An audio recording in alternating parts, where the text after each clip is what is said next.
अब मैं मोहतरम जावेद अहमद साहब से दरख्वास्त करूँगा कि वो तशरीफ़ लाएँ और अपने इस सफ़र की मुख्तसर रुदात आप सबके सामने पेश करें। मोहतरम जनाब जावेद अहमद साहब, चेयरमैन वक्फ वेलफेयर फोरम।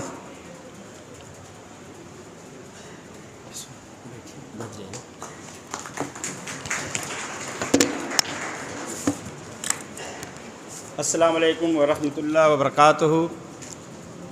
अज़ीज़ ग्रामी, दोस्त, बुज़ुर्ग और मिल्लत के सिपाही, ये कह सकता हूँ मैं, इस शहर के चुनिंद लोगों को ही दावत में शामिल किया गया है।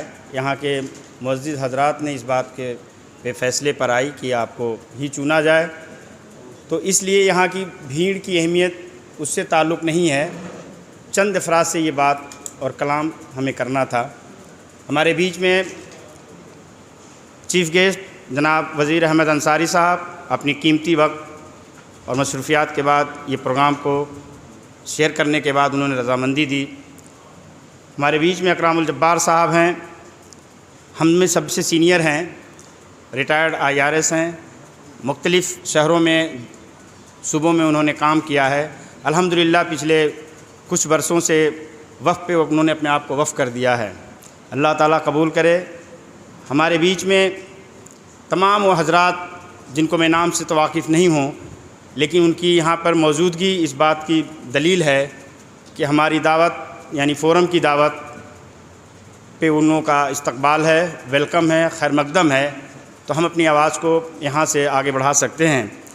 मैं आप सबसे इजाज़त चाहूँगा, मैं मुख्तसर सफ़रनामे को मुख्तसर वक्त में मैं आप लोगों के सामने पेश करूँगा। चूँकि ताख़ीर हो गई है, एक अहम प्रोग्राम चल रहा था जो भी बहुत ही अहमियत का हामिल था। हमारे बीच में इस शहर के ऐसे शख्सियत यहाँ पे शामिल है जो सामाजिक कारगुजारी और दीनियात से उनके काफ़ी गहरा ताल्लुक़ है। जैसा कि आपने सुना अभी खालिद भाई को, ये लखनऊ से अपनी मौजूदगी को दर्ज कराते हुए प्रदेश के दूसरे हिस्सों में, ज़िलों में, शहरों में, कस्बों में तरह तरह के काम को ये अपनी फ़राइज़ को अंजाम देते हैं और ये मोटिवेट करते हैं। चूँकि हम लोग किसी पूर्वी ज़िले से या पश्चिमी ज़िले से मुख्तलिफ़ शहरों से जाते हैं, तालीम लेते हैं और अपनी ज़िंदगी को उसमें रमा देते हैं, गंवा देते हैं। जब किसी सोशल रिफॉर्मर से ताल्लुक़ होता है तो फिर वो अपना आपको बताता है कि इस कमाई, इस दुनिया फ़ानी से बेहतर चीज़ें और भी हैं। इसलिए कुछ काम हमें ऐसा भी करना है जो आने वाले मिल्लत की जो नस्लें हैं वो समझ पाएँ कि ये भी एक काम है और ये सही टाइम है। कोई चीज़ देर नहीं होती है, हर चीज़ में अल्लाह ताला की मर्ज़ी होती है। इस उन्वान में हमने इस पूरे औक़ाफ़ को, चूँकि हमारे बीच में बहुत माहिरीन हैं, आपको मुख्तलिफ़ चीज़ों को बताएंगे, और ऐसे लोग हैं जो पॉलिसी मैटर में उनका दखल है, ऐसे लोग हैं जो एडमिनिस्ट्रेटिव रिफ़ॉर्म में काम किया है, पुलिस रिफ़ॉर्म में हैं, पुलिस की कारगुजारी से वाकिफ़ हैं। तो इस वफ़्त का ताल्लुक़ जो है हर सूबे से है, पुलिस से भी है, रेवेन्यू ऑफिसर से है, एडमिनिस्ट्रेटिव ऑफिसर से है, सामाजिक लोगों से भी है और दीनी सूबे से जो लोग ताल्लुक़ रखते हैं उसकी भी अहमियत है। तो अल्हम्दुलिल्लाह हमारे बीच में जो है वो सारे शख्सियत मौजूद है, आप लोग उसका पूरा फ़ायदा उठाएंगे। उत्तर प्रदेश चैप्टर क्यों चुना गया, या आप ये कह सकते हैं कि हिंदी बेल्ट क्यों चुना गया। मुल्क में एक कानून है औक़ाफ़ से मुतल्लिक, लेकिन दो हिस्से में इसकी तस्वीर अलग देखी गई। साउथ के जो हिस्सा है औक़ाफ़ को उन्होंने बेहतर मैनेज किया और बेहतर रिज़ल्ट जो है उन्होंने पिछले 70 साल में कायम किया, जिसमें तालीम इदारे, पैरामेडिकल कोर्सेज़, स्किल हब बनाया। उन्होंने खुद भी अपने आप को मजबूत किया और मिल्लत को भी खूब उन्होंने नवाजा। जब हम नॉर्थ के हिस्से में आते हैं, जिसमें हिंदी बेल्ट मैंने वर्ड इस्तेमाल किया है, राजस्थान है, मध्य प्रदेश है, उत्तर प्रदेश, बिहार, गुजरात, ये हमारे जो हरियाणा है, पंजाब है, मुख्तसर कह सकते हैं, ये हिस्सा जो है इनमें काम नहीं हुआ था। अल्हम्दुलिल्लाह किसी न किसी शक्ल में छोटे छोटे हिस्से में काम हो रहा था, लेकिन इसका इज्तिमाइयत तौर पे कोई उसका बेहतर प्लेटफॉर्म नहीं था। कोशिश की गई, हमारे बीच में जुडिशरी से जो लोग हैं, ब्यूरोक्रेसी से हैं, सामाजिक कारगुजारी से जो जुड़े हैं उनको एक प्लेटफार्म पर लाने की कोशिश की गई और ये बताया गया कि ये काम हमें खुद करना है। सरकारों का आना जाना रहेगा, लेकिन ये काम हमें खुद को करना है।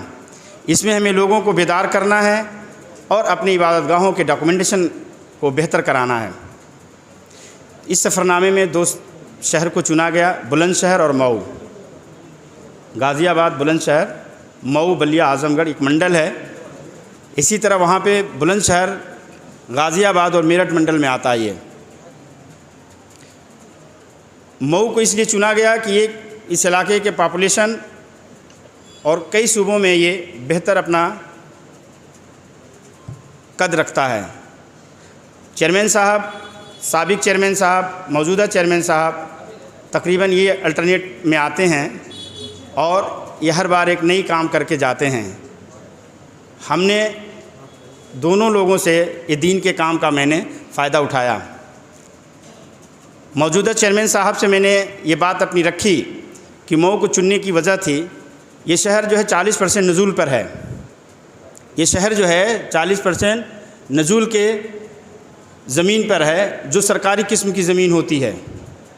तो रिहाइश जो आपका है वो आपकी मर्ज़ी है, जिस पे रहें जैसा रहें, लेकिन नज़ूल ज़मीन जो है सरकारी होने की वजह से आपकी ज़िम्मेदारी बनती है कि आप उसके डॉक्यूमेंटेशन करें।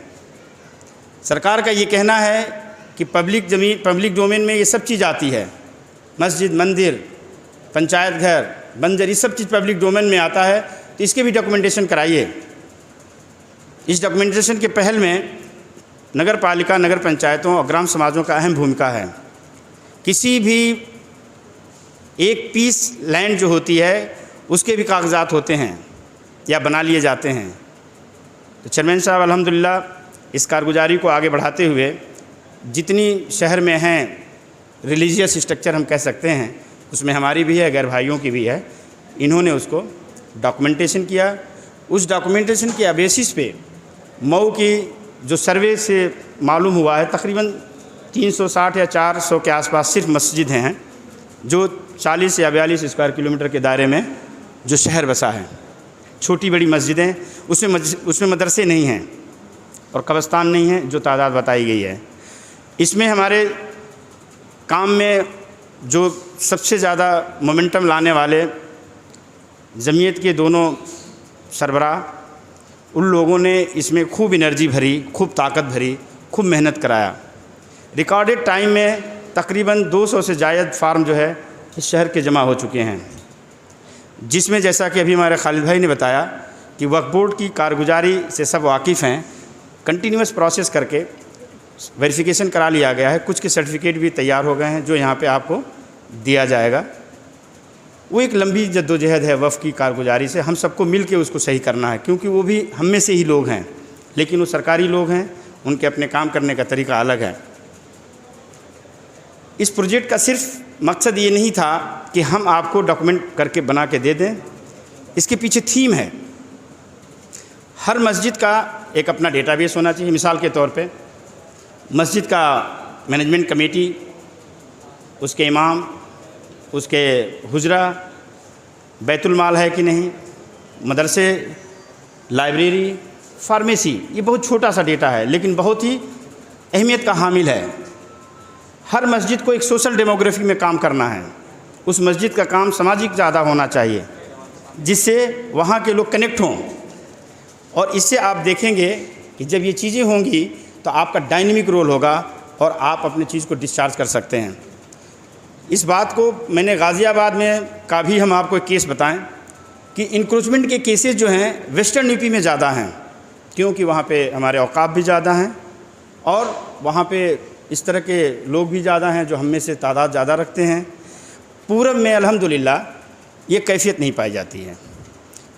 इंक्रोचमेंट में उसका सबसे कम हिस्सेदारी है। अल्हम्दुलिल्लाह थोड़ा सा अवेयर है, वो दीन में भी बेहतर है और दुनियावी तालीम में भी थोड़ा सा पश्चिमी हिस्से से बेहतर है। इन लोगों के साथ काम करना आसान था, इसलिए अल्हम्दुलिल्लाह प्रोग्रेस बेहतर है। पश्चिम में एक काम हुआ है वो जो इनक्रेजिंग है पूरब के लिए, जैसे कि मस्जिदों, कब्रिस्तानों की जो औकाफ़ की जो ज़मीन है वो खुद के इस्तेमाल में लोगों ने कर रखा है। कुछ ज़मीन ऐसी हैं, डासना एक कस्बा है, तहसील भी है गाज़ियाबाद का, जहाँ पे 25 सालों से 250 झुग्गियाँ 36 बीघे में फैली हुई है और उस पर इल्लीगल इंक्रोचमेंट था। फोरम की जानिब से वहाँ की जो लोकल कमेटी थी, परसुएशन के ज़रिए एंटी भू माफिया एक्ट के तहत, ये बहुत ही प्रभावी और बेहतरीन एक्ट है। जो सरकारी ज़मीन है, चूँकि वक्फ भी एक सरकारी किस्म की ज़मीन है, इसलिए उन्होंने उस कार्रवाई करते हुए उसको खाली कराया।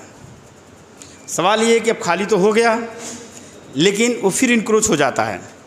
तो जैसा कि अभी हमारे और स्पीकर हैं वो आपके सामने रखेंगे, उनका बेहतर इंतज़ाम कैसे हो, तालीमी, हेल्थ के लिए या किसी और कम्युनिटी डेवलपमेंट के लिए कैसे हो। जैसा कि मैंने बताया कि साउथ के लोगों ने इसको बेहतर इस्तेमाल किया। ये मिल्लत को तय करना है, इसके लिए रजिस्ट्रेशन वक्फ बोर्ड का होना ज़रूरी है। वक्फ बोर्ड में जब रजिस्ट्रेशन हो जाता है तो आपकी उसको लीगल सेंसिटी होती है, फिर उसके अख्तियारात होते हैं। अगर आप सिर्फ रेवेन्यू रिकॉर्ड में अगर दर्ज है तो उसके लिमिटेड अख्तियारात हैं। और राजस्व की जो किस्में हैं, हर 5 साल के बाद लैंड यूज चेंज होता है। अगर ऐसी ज़मीन जिसके बारे में आप नहीं जानते हैं, उसका खैर खबर नहीं रखते हैं, तो वो कुछ ऐसे लोग जो होते हैं कस्बों में, शहरों में, जो उसको खुर्द-बुर्द करने के लिए सलाहियत रखते हैं। तो अव्वलीन वो रिकॉर्डेड या तो राजस्व में हो या वो रिकॉर्डेड वक्फ बोर्ड में हो। वक्फ बोर्ड में अगर रिकॉर्डेड है, इट मीन्स वो राजस्व में भी रिकॉर्डेड है। मुख्तसर ये कहना है कि ये काम हमें करना है। सरकारों के पास मैन पावर कम है, यानी वक्फ बोर्ड के पास कम अफराद कम हैं, वो काम करने में उतने कैपेबल नहीं हैं। स्टाफ बुज़ुर्ग हो चुका है, वो कई बार इस पर तवज्जो नहीं देता है। उस बीच में वो इंक्रोच हो जाती है और डैमेज हो जाती है। तो हमें हर ज़िले में एक यूनिट बनानी है, कस्बों में बनानी है, ताकि वो उस पर ख़बर रखे और अपने सेंट्रल कमेटी को बताए। और ये कानून के ज़ाब्ते में पूरे अख्तियारात हैं। किसी से कोई आपको बलवा नहीं करना है, किसी से कोई लड़ाई नहीं करना है। गवर्नमेंट इस बात पे आमादा है कि किसी भी तरह की ज़मीन सरकार से अगर ताल्लुक़ रखती है, पब्लिक डोमेन में रहती है, वो इंक्रोच नहीं रहेगी, उसको खाली कराएगी वो। इसलिए कानून जो है उसका बहुत अहम है। और अल्हम्दुलिल्लाह हमारे बीच में लोग ऐसे हैं जिन्होंने 2013 अमेंडमेंट एक्ट है, वो काफ़ी पावरफुल है, उसकी भी बेदारी हमारी ज़िम्मेदारी है। अब इसकी कैसे हो, मस्जिदों से, इस तरह के सेमिनार से, मस्जिद के मेंबर से। जैसे जुमा खुतबा होता है, फ्राइडे में जो खुतबा होता है, वहाँ हमारे इमाम हजरात जो खुतबा डिलीवर करते हैं, जो तकरीर करते हैं, वो बताएं कि दीन से ताल्लुक़ है। अल्लाह ताला ने फरमाया कि जिसने दीन की मदद की, उसकी मदद अल्लाह ताला ने की और उसको साबित कदम किया, इसका मतलब उसको कामयाब किया। तो आप कहीं से इसको आप सेग्रीगेट नहीं कर सकते। अल्लाह ताला हम लोगों के एफ़र्ट को कबूल करे और उसे कामयाब करे। वो चुनता है, उसके लिए कोई ज़रूरत नहीं कि ताकतवर आदमी हो, पैसे वाला आदमी हो, हैसियत वाला आदमी हो, वो किसी से काम करा सकता है। इसका मकसद सिर्फ़ और सिर्फ ये है कि हमारी औकात तहफ़्फ़ुज़ हो और उसको बेहतर इस्तेमाल में लाया जाए। हम लोग के बीच में ऐसे शख्सियत यहाँ पर हैं जिनके तजर्बे बहुत लंबे हैं, वक्त कम है, हमें सबको साथ आपको शेयर करना है। हम उन लोगों को ज़रूर दावत देंगे कि जिनके क्वेश्चन, कोई सवाल जवाब होंगे तो उसके लिए अलग से वक्त दिया जाएगा इंशाअल्लाह। और मैं अपने बात को यहीं पे ख़त्म करता हूँ। और मैं ये चाहता हूँ कि एक अहद हो यहाँ पे, ये पूर्वी प्रदेश का एक मरकज़ बने जिसमें एक बेहतरी का उन्वान हो। आने वाली टेक्नोलॉजी, आने वाले तकनीकी और जदीद चीज़ों का इस्तेमाल हो। और हमारी मस्जिद 1440 वर्ष के पहले जिस तरह से डायनेमिक सेंटर थी, जिसका काम सामाजिक, दीनी और रूहानियत से ताल्लुक़ था, एक ही तरीका है जिससे आपकी वापसी हो सकती है। और एक बेहतर कदम होगा, क्रिएट ए मॉडल। हर शहर में एक मॉडल होना चाहिए। एक मस्जिद हर तरह से लैस होनी चाहिए, वहाँ पे लंगर का भी इंतज़ाम होना चाहिए, वहाँ पे दुनियावी चीज़ों का डिस्पर्सन होना चाहिए, यानी उसमें फैलाव, यानी कोई कंप्यूटराइज चीज़ है, कोई दीन से ताल्लुक़ है, कोई फतवा से ताल्लुक़ है, कोई कानून की जानकारी है, गवर्नमेंट की n नंबर ऑफ़ स्कीम्स हैं, एक सेंटर होना चाहिए। वो क्यों इधर इधर जाता है? मेरी खातून हैं, घरों में हैं, उनको कहाँ जाना, किसी दुकान पे क्यों जाने की ज़रूरत है? मस्जिदें करोड़ों रुपये की बनी हैं, लेकिन एक 4x4 का स्पेस नहीं है जहाँ बैठ के वहाँ से मिल्लत का भी कारोबार, मिल्लत की जानकारी, समाज की जानकारी, गवर्नमेंट की स्कीम, तालीम से ताल्लुक़, बहुत सारी स्कीमें सरकार ने शुरू किया है जो आप उन तक पहुंचाना है। इसलिए अब वो सिर्फ नमाज की जगह नहीं होनी चाहिए, नमाज की सिर्फ जगह नहीं होनी चाहिए, हमारी मिल्लत की सारे अफेयर्स वहाँ से डील होने चाहिए और सिर्फ फलाह और बेहतरी के लिए होनी चाहिए खालिस। मैं फिर से एक बात कह रहा हूँ कि आप मस्जिदों को क्लस्टर में कन्वर्ट करिए। लेट से 360 मस्जिद हैं, क्रिएट 20-20 क्लस्टर, यानी 20 की तादाद में। गिव देम एम्पावर, उनको एम्पावर करिए, उनको बेहतर करिए, वो आपकी चीज़ों को डील करेगी। ये मॉडल केरल में है, ये मॉडल जो है कर्नाटका में है और बनारस में भी कुछ दिन तक ये चला, लेकिन इस वक्त एक्टिंग नहीं है वो। तो ये एक प्रैक्टिकल चीज़ें थी जिनको मुझे हाईलाइट करना था। आप इस पे गौर करें और कोई भी इस मीटिंग के ख़त्म होने से कम एक चीज़ ये तय हो कि फ़लाँ मोहल्ले में फ़लाँ वार्ड नंबर में ये मस्जिद है, इसको अल्हम्दुलिल्लाह हमें सेंटर बनाना है, स्टेट ऑफ आर्ट टेक्नोलॉजी से जुड़ना है और मिल्लत को उस हमें फ़राहम करना है। कम से कम ये आज होना चाहिए कि हमने आपके मस्जिदों का 220 मस्जिदों का डेटाबेस तैयार कर लिया है। एक परमानेंट स्टाफ है जो इसको काम करते हैं यहाँ पे, और उनको आप कुछ कंट्रीब्यूट करिए और वहीं के लिए उसी मस्जिद में फ़लाह के लिए काम करिए। एक ऑपरेटर आपकी 50 चीज़ों को काम कर सकता है, वो आप क्रिएट करिए, उसका लोकल फंड बनाइए और यहीं पे खर्च करिए। तो एक मस्जिद, मैं ये उम्मीद करूँगा जो हमारे हजरात हमारे बीच में हैं, जो सरबराह हैं हर फील्ड में शोबे में, वो आज ये तय करेंगे कि पूरे शहर को 4 हिस्से में बांट के हर चारों हिस्से में एक मॉडल के लिए एक मस्जिद को चुनें और जो ये सर्वे हुआ है इस सर्वे का इस्तेमाल करें। इस नगर पालिका ने तैयब पालकी साहब के ज़माने में, अरशद जमाल साहब के ज़माने में एक डिजिटल डेटा तैयार किया। हर घरों का डिटेल है, हर लोकेशन का डिटेल है, हर परिवारों का डिटेल है, उनका मोबाइल नंबर है, उनका फ़ोटो है।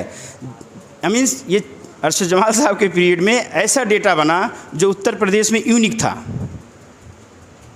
लेकिन हमारे तैयब पालकी साहब ने जो इस वक्त जो उसको अपनी सर्विस में जोड़ा है वो नायाब है। वो मस्जिदों का डेटाबेस काफ़ी नायाब है।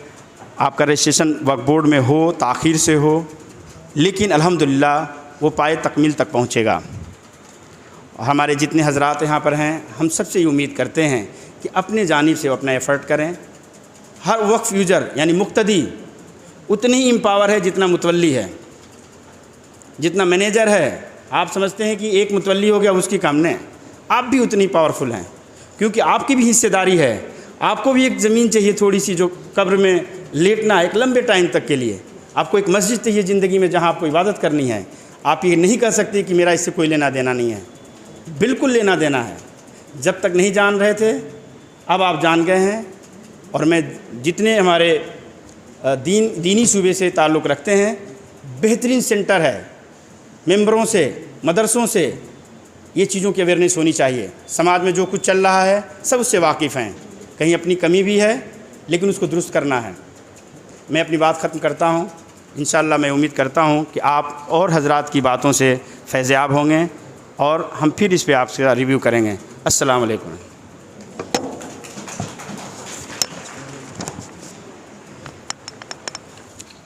बहुत बहुत शुक्रिया आपने जावेद साहब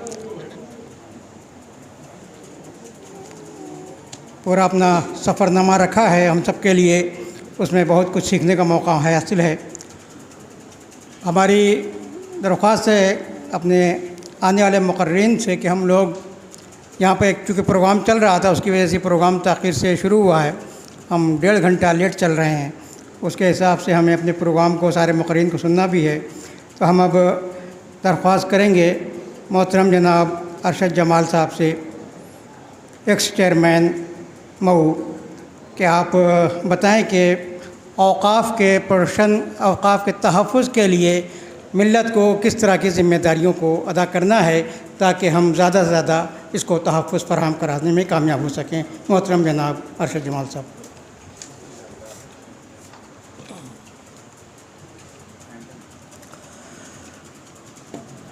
सदर मोहतरम,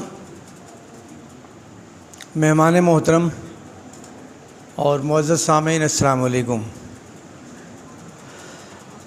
जावेद साहब ने जो ये बेड़ा उठाया है कि वक्फ़ की प्रॉपर्टीज़ का तहफ़्फ़ुज़ और उसका बेहतर इस्तेमाल, यही उन्वान है आज के सेमिनार का कि तो उसकी हिफाजत कैसे की जाए और उसका और इस्तेमाल क्या हो सकता है, इस पर गौर करने के लिए आज के इस सेमिनार का इनेकाद हुआ है। वक्फ वेलफेयर फोरम की पहली मीटिंग दिल्ली में हुई थी, फिर उसके बाद कानपुर में हुई, पटना में हुई और अब मऊ में हो रही है। और मैं देख रहा हूँ कि मऊ के जितने ज़िम्मेदार लोग हैं उनमें से ज़्यादातर लोग यहाँ पर मौजूद हैं। ये एक बहुत खुशगवार बात है, वरना आम तरीके से इतने खुश्क प्रोग्रामों में लोगों की हाज़िरी बहुत कम होती है। मदारिस के नौज़मा के साथ साथ मदारिस के ज़िम्मेदारान और समाज के ज़िम्मेदारान सभी तबके के लोग यहाँ बड़ी तादाद में नज़र आ रहे हैं। मैं अपने मेहमान मोहतरम का बहुत खैर मक़दम करता हूँ और इस्तक़बाल करता हूँ। हम इन औक़ाफ़ की एक लिस्ट बनाने की ज़रूरत है। जैसे औक़ाफ़ में मसाजिद का काम तो काफ़ी हो रहा है, जिनका रजिस्ट्रेशन नहीं हुआ था, लगभग यहाँ से 60 से ऊपर दरख्वास्तें पड़ी हुई हैं जिस पे काम चल रहा है। उसमें से कुछ को मंजूरी मिल भी चुकी है, जिनका सर्टिफिकेट आज यहाँ दिया भी जाएगा, और कुछ की मंजूरी होनी बाकी है। और जिन मस्जिदों का अभी तक रजिस्ट्रेशन नहीं हुआ है उनके ज़िम्मेदारों से भी गुजारिश है कि वो लोग भी अपना फॉर्म जमा करा दें ताकि उनका रजिस्ट्रेशन भी हो सके। लेकिन इसके अलावा बहुत सारी प्रॉपर्टीज़ हैं जिनका हम बहुत पॉजिटिव इस्तेमाल कर सकते हैं। जैसे कि मान लीजिए कि कोई कब्रिस्तान है, तो कब्रिस्तान मऊ में बहुत है, उसका अगर और इस्तेमाल ज़मीनों की आने वाले दिनों में और भी दिक्कत होगी तो उस पर हम लोग स्लैब डाल के ऊपर मदरसा बना सकते हैं, ऊपर मस्जिद बना सकते हैं। ये बेहतर तो उलमा इकराम बताएंगे कि इसकी गुंजाइश है कि नहीं है, लेकिन जो बात हमारे जहन में आती है वो मैं आपके सामने रख रहा हूँ। शरई एतबार से कितनी गुंजाइश है इसका फ़ैसला तो उलमा इकराम करेंगे, लेकिन इस तरीके से जितने भी पहले एक समराइज़ करने की ज़रूरत है कि हम लोग जितनी वक्फ़ की जायदादें हैं उन सबको समराइज़ कर लें, चाहे वो मस्जिद हो, चाहे खाली ज़मीन हो, चाहे कोई हॉस्पिटल हो, चाहे और भी कुछ हो।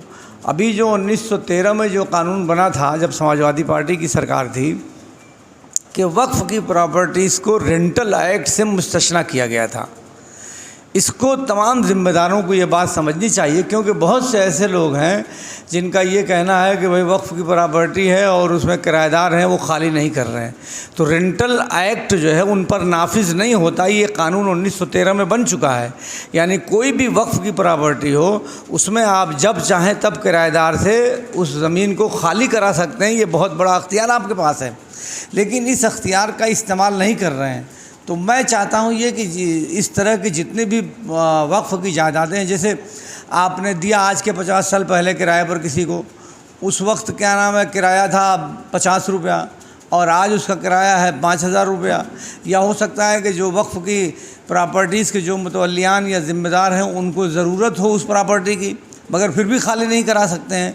तो उसका तरीका ये है कि एक वकील पकड़िए और डीएम साहब को सीधा दरख्वास्त दीजिए, और डीएम साहब की ज़िम्मेदारियों में ये बात शामिल है कि उस प्रॉपर्टी को वो खाली करावें।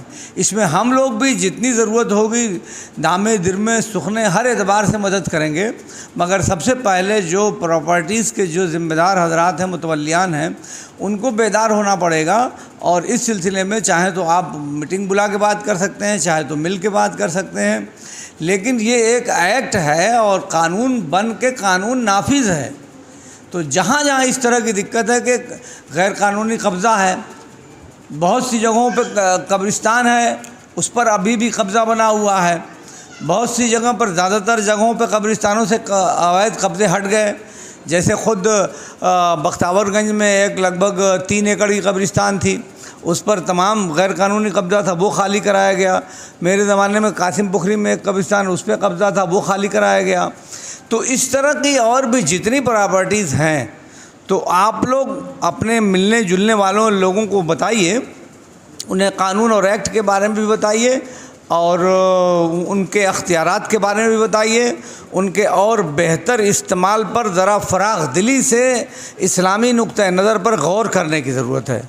कि जो भी मुस्बत इस्तेमाल हो सकता है हमारे लिए, उस मुस्बत इस्तेमाल का उसको करने की ज़रूरत है। तो मैं आज के इस प्रोग्राम में तमाम मेहमानों का खैर मकदम करता हूं, और हम लोग तो ज़्यादा बात नहीं करना चाहते बल्कि ज़्यादा सुनना ही चाहते हैं। तो तमाम अपने मेहमानों का खैर मकदम करता हूं, और जावेद साहब का ख़ास तरीके से शुक्रगुज़ार हूं। मैं देख रहा हूं कि बेदारी कुछ पैदा भी हो रही है, तो इसमें हर एतबार से दामे दिरमे सुखने हमको मदद करनी चाहिए। माली एतबार से भी हमारी तंजीमों का एक रोना ये होता है कि हम माली एतबार से इतने कमज़ोर हो जाते हैं कि वो तंजीम को चलाना मुश्किल हो जाता है। तो माली एतबार से भी मदद करने की ज़रूरत है, क्योंकि ये अपने आप में इकलौती तंजीम है जो बहुत बड़ा एक काम की शुरुआत किए हुए है। तो मैं इन्हीं सब बातों के साथ अपनी बात को ख़त्म करता हूँ। बहुत बहुत शुक्रिया।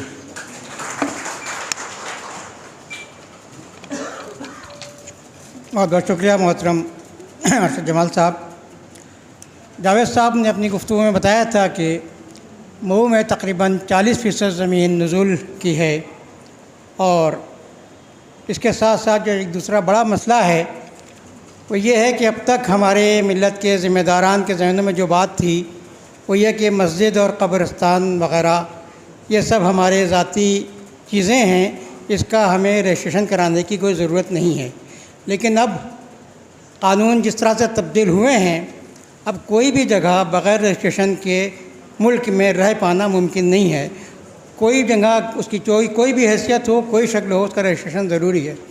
तो उन सब रजिस्ट्रेशन के सिलसिले में और नुज़ूल के सिलसिले में क्या कुछ मऊ के नगर पालिका के ज़रिए आप को हासिल हो सकता है, इसके लिए मैं दरख्वास्त कर रहा हूँ जनाब तैयब साहब से, तैयब पालकी साहब चेयरमैन मऊ से, कि वो तशरीफ़ लाएँ और हम सब की रहनुमाई फरमाएँ। मोहतरम जनाब तैयब साहब।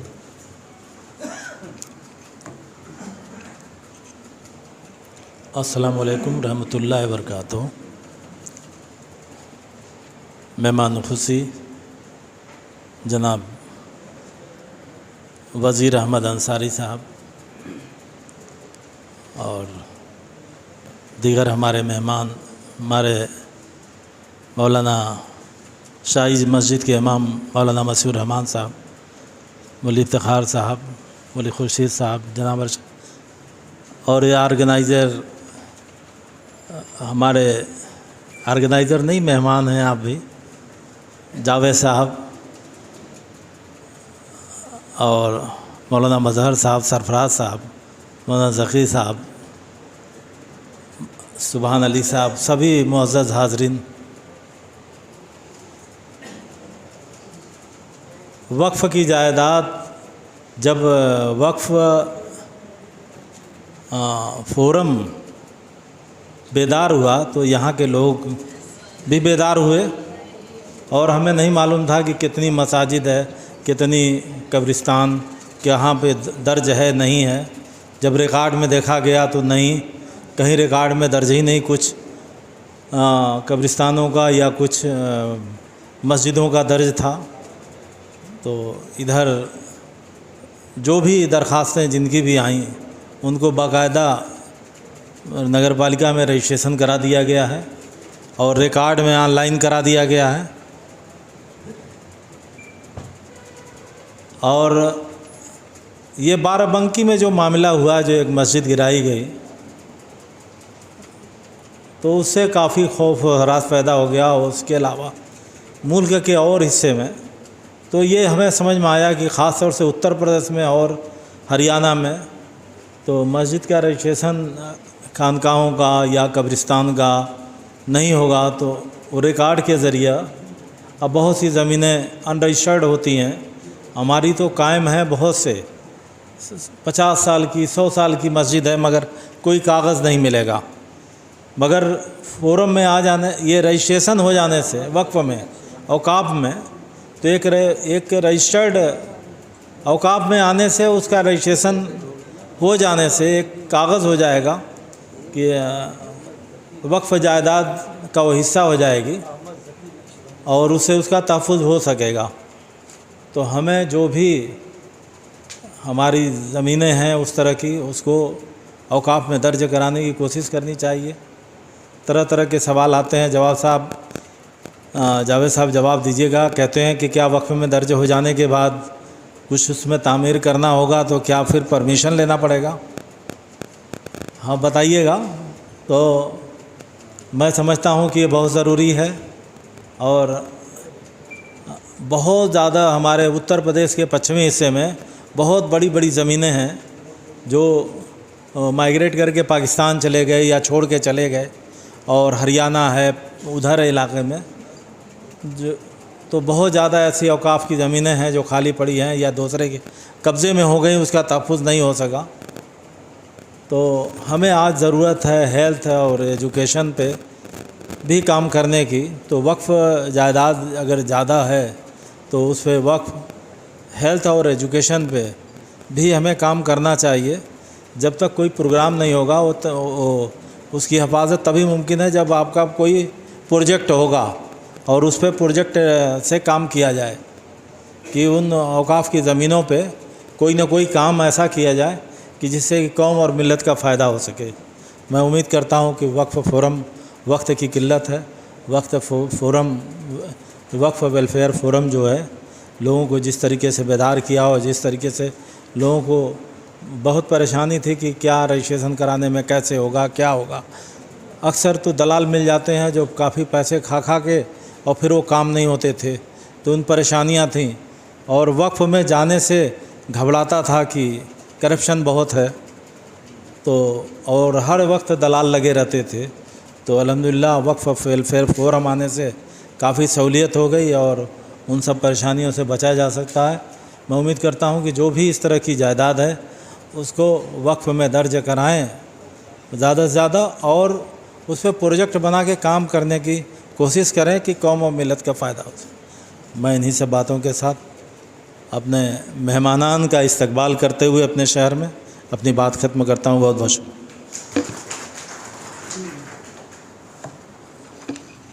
बहुत बहुत शुक्रिया मोहतरम चेयरमैन साहब। यहाँ पर मौजूद हजरात में अक्सर वो लोग हैं जो कि औक़ाफ़ के सिलसिले में जद्दोजहद कर रहे हैं और नाजायज़ कब्ज़ों से वक्फ़ को आज़ाद कराने के लिए, वक्फ़ का रजिस्ट्रेशन कराने के लिए ज़िला इंतज़ामिया में क्या कुछ ज़रूरत पड़ती हैं, उस सब के तहत इसमें सबसे ज़्यादा ज़रूरत और सबसे ज़्यादा अहम रोल जो सामने आता है वो पुलिस महकमे का आता है। आज की हमारी इस कॉन्फ्रेंस के मेहमान खुसूसी मोहतरम जनाब वज़ीर अंसारी साहब जो कि DGP रहे हैं और आप एक बहुत तजुर्बेकार अफसर हैं, आपका बड़ा नाम है, आपके तजुर्बात से लोगों ने फ़ायदा उठाया है। हम चाहेंगे कि आप तशरीफ़ लाएँ और अपने तजुर्बात से हम सबको ये बताएं कि किस तरह से पुलिस महकमे के ज़रिए या एडमिनिस्ट्रेशन के दूसरे ज़िम्मेदारान के ज़रिए हम औक़ाफ़ के सिलसिले में ताउन हासिल करें। बहुत बहुत शुक्रिया जनाब। आज इस प्रोग्राम के देखिए मैं समझता हूँ कि कहीं न कहीं गलती हुई है। अकरमुल जब्बार खां, जिनको मैं हमेशा से अकरम भाई कहता हूँ, मैं बहुत ही सीनियर ऑफिसर हैं। इस प्रोग्राम के वो चीफ गेस्ट भी हैं, सदारत भी कर रहे हैं। और मैं आप लोगों को इनके बारे में बता दूं कि शायद ये पूरे वक्त का जो अवेयरनेस प्रोग्राम चल रहा है पूरे हिंदुस्तान में, पूरे भारत में, इसके ये रूहे रवां हैं। ये बहुत ही सीनियर ऑफिसर हैं, हमसे बहुत बड़े सीनियर ऑफिसर हैं। कभी इनको मैंने सर करके बात नहीं किया, हमेशा से अकरम भाई करके बात किया। और मैं चाहता हूं कि आप लोग इनके लिए एक बहुत ज़बरदस्त जोरदार तालियां बजाएं, क्योंकि पूरे भारत में जो इन्होंने जगाया है तो इन्होंने काम किया है।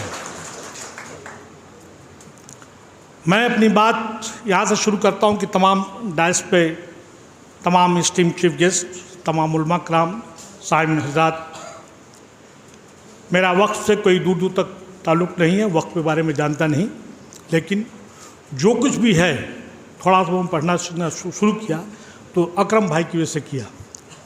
मुझे ठीक से याद नहीं है, इनका हुक्म हमारे ऊपर चलता है। ये कुछ और बात है कि हमने कोई काम नहीं कर पाया, और न होने की वजह यह है कि बहुत से कांस्टेंट हैं। 2017 या 16 की बात थी, इन्होंने बताया कि ये साहब काम करो, वामसी वेबसाइट उठा के देख लो, वो सब चीज़ें नहीं हो पाई। और अभी भी जो होना चाहिए, मैं नहीं समझता कि कहीं पे किसी तरह हम लोग आगे बढ़ पाए हैं। मुझे जो टॉपिक दिया है रोल ऑफ द पुलिस, इस पे बात करने से पहले मैं ये बताना चाहूँगा कि अभी तक जो जानकारी मैंने गैदर किया है, जो काम होना चाहिए, जैसे कि वक्फ एक्ट सेक्शन 9 और 14 शायद है, उसमें वक्फ बोर्ड के कॉन्स्टिट्यूशन की बात कही गई है।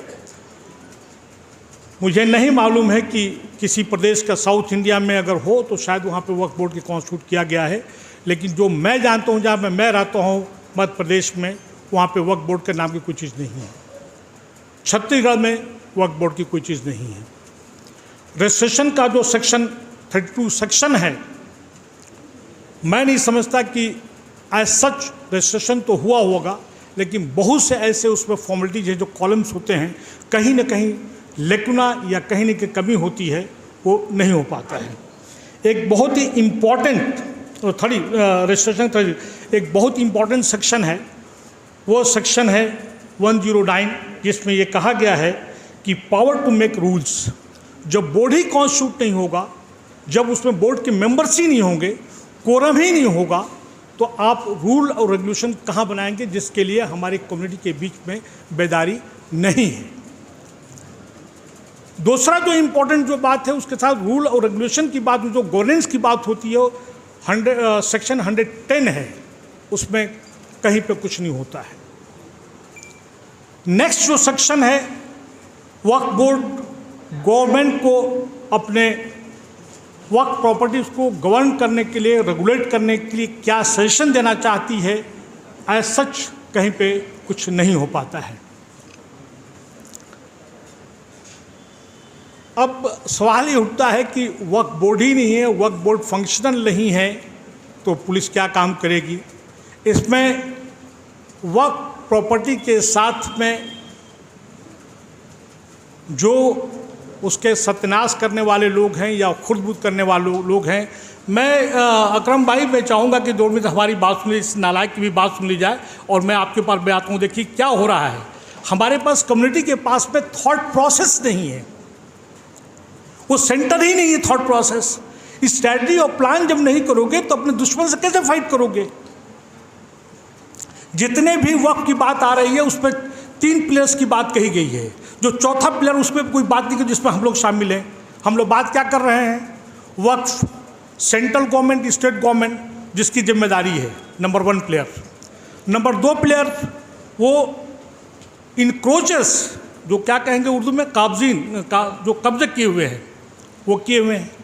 तीसरा जो इम्पोर्टेंट है, वो कहते हैं कि मैनेजर्स, जो मुतवल्ली साहबान हैं, जो देखभाल करने वाले हैं, ये 3 प्लेयर्स हैं। लेकिन चौथा पिलर जो हम लोग हैं, जो यहाँ पे बैठा हुआ है, हम लोग सामान्य हजरात बैठे हुए हैं, हम अपने प्रॉपर्टी के लिए कितने हम जागरूक हैं, हम क्या कर रहे हैं। मुझे पहले ही मैंने कह दिया कि कोई अगर गुस्ताखी हुई माफ़ करते हैं। मैंने जो पढ़ा कि वक्फ इज ऑलवेज वक्फ, और ये खुदा की प्रॉपर्टी है।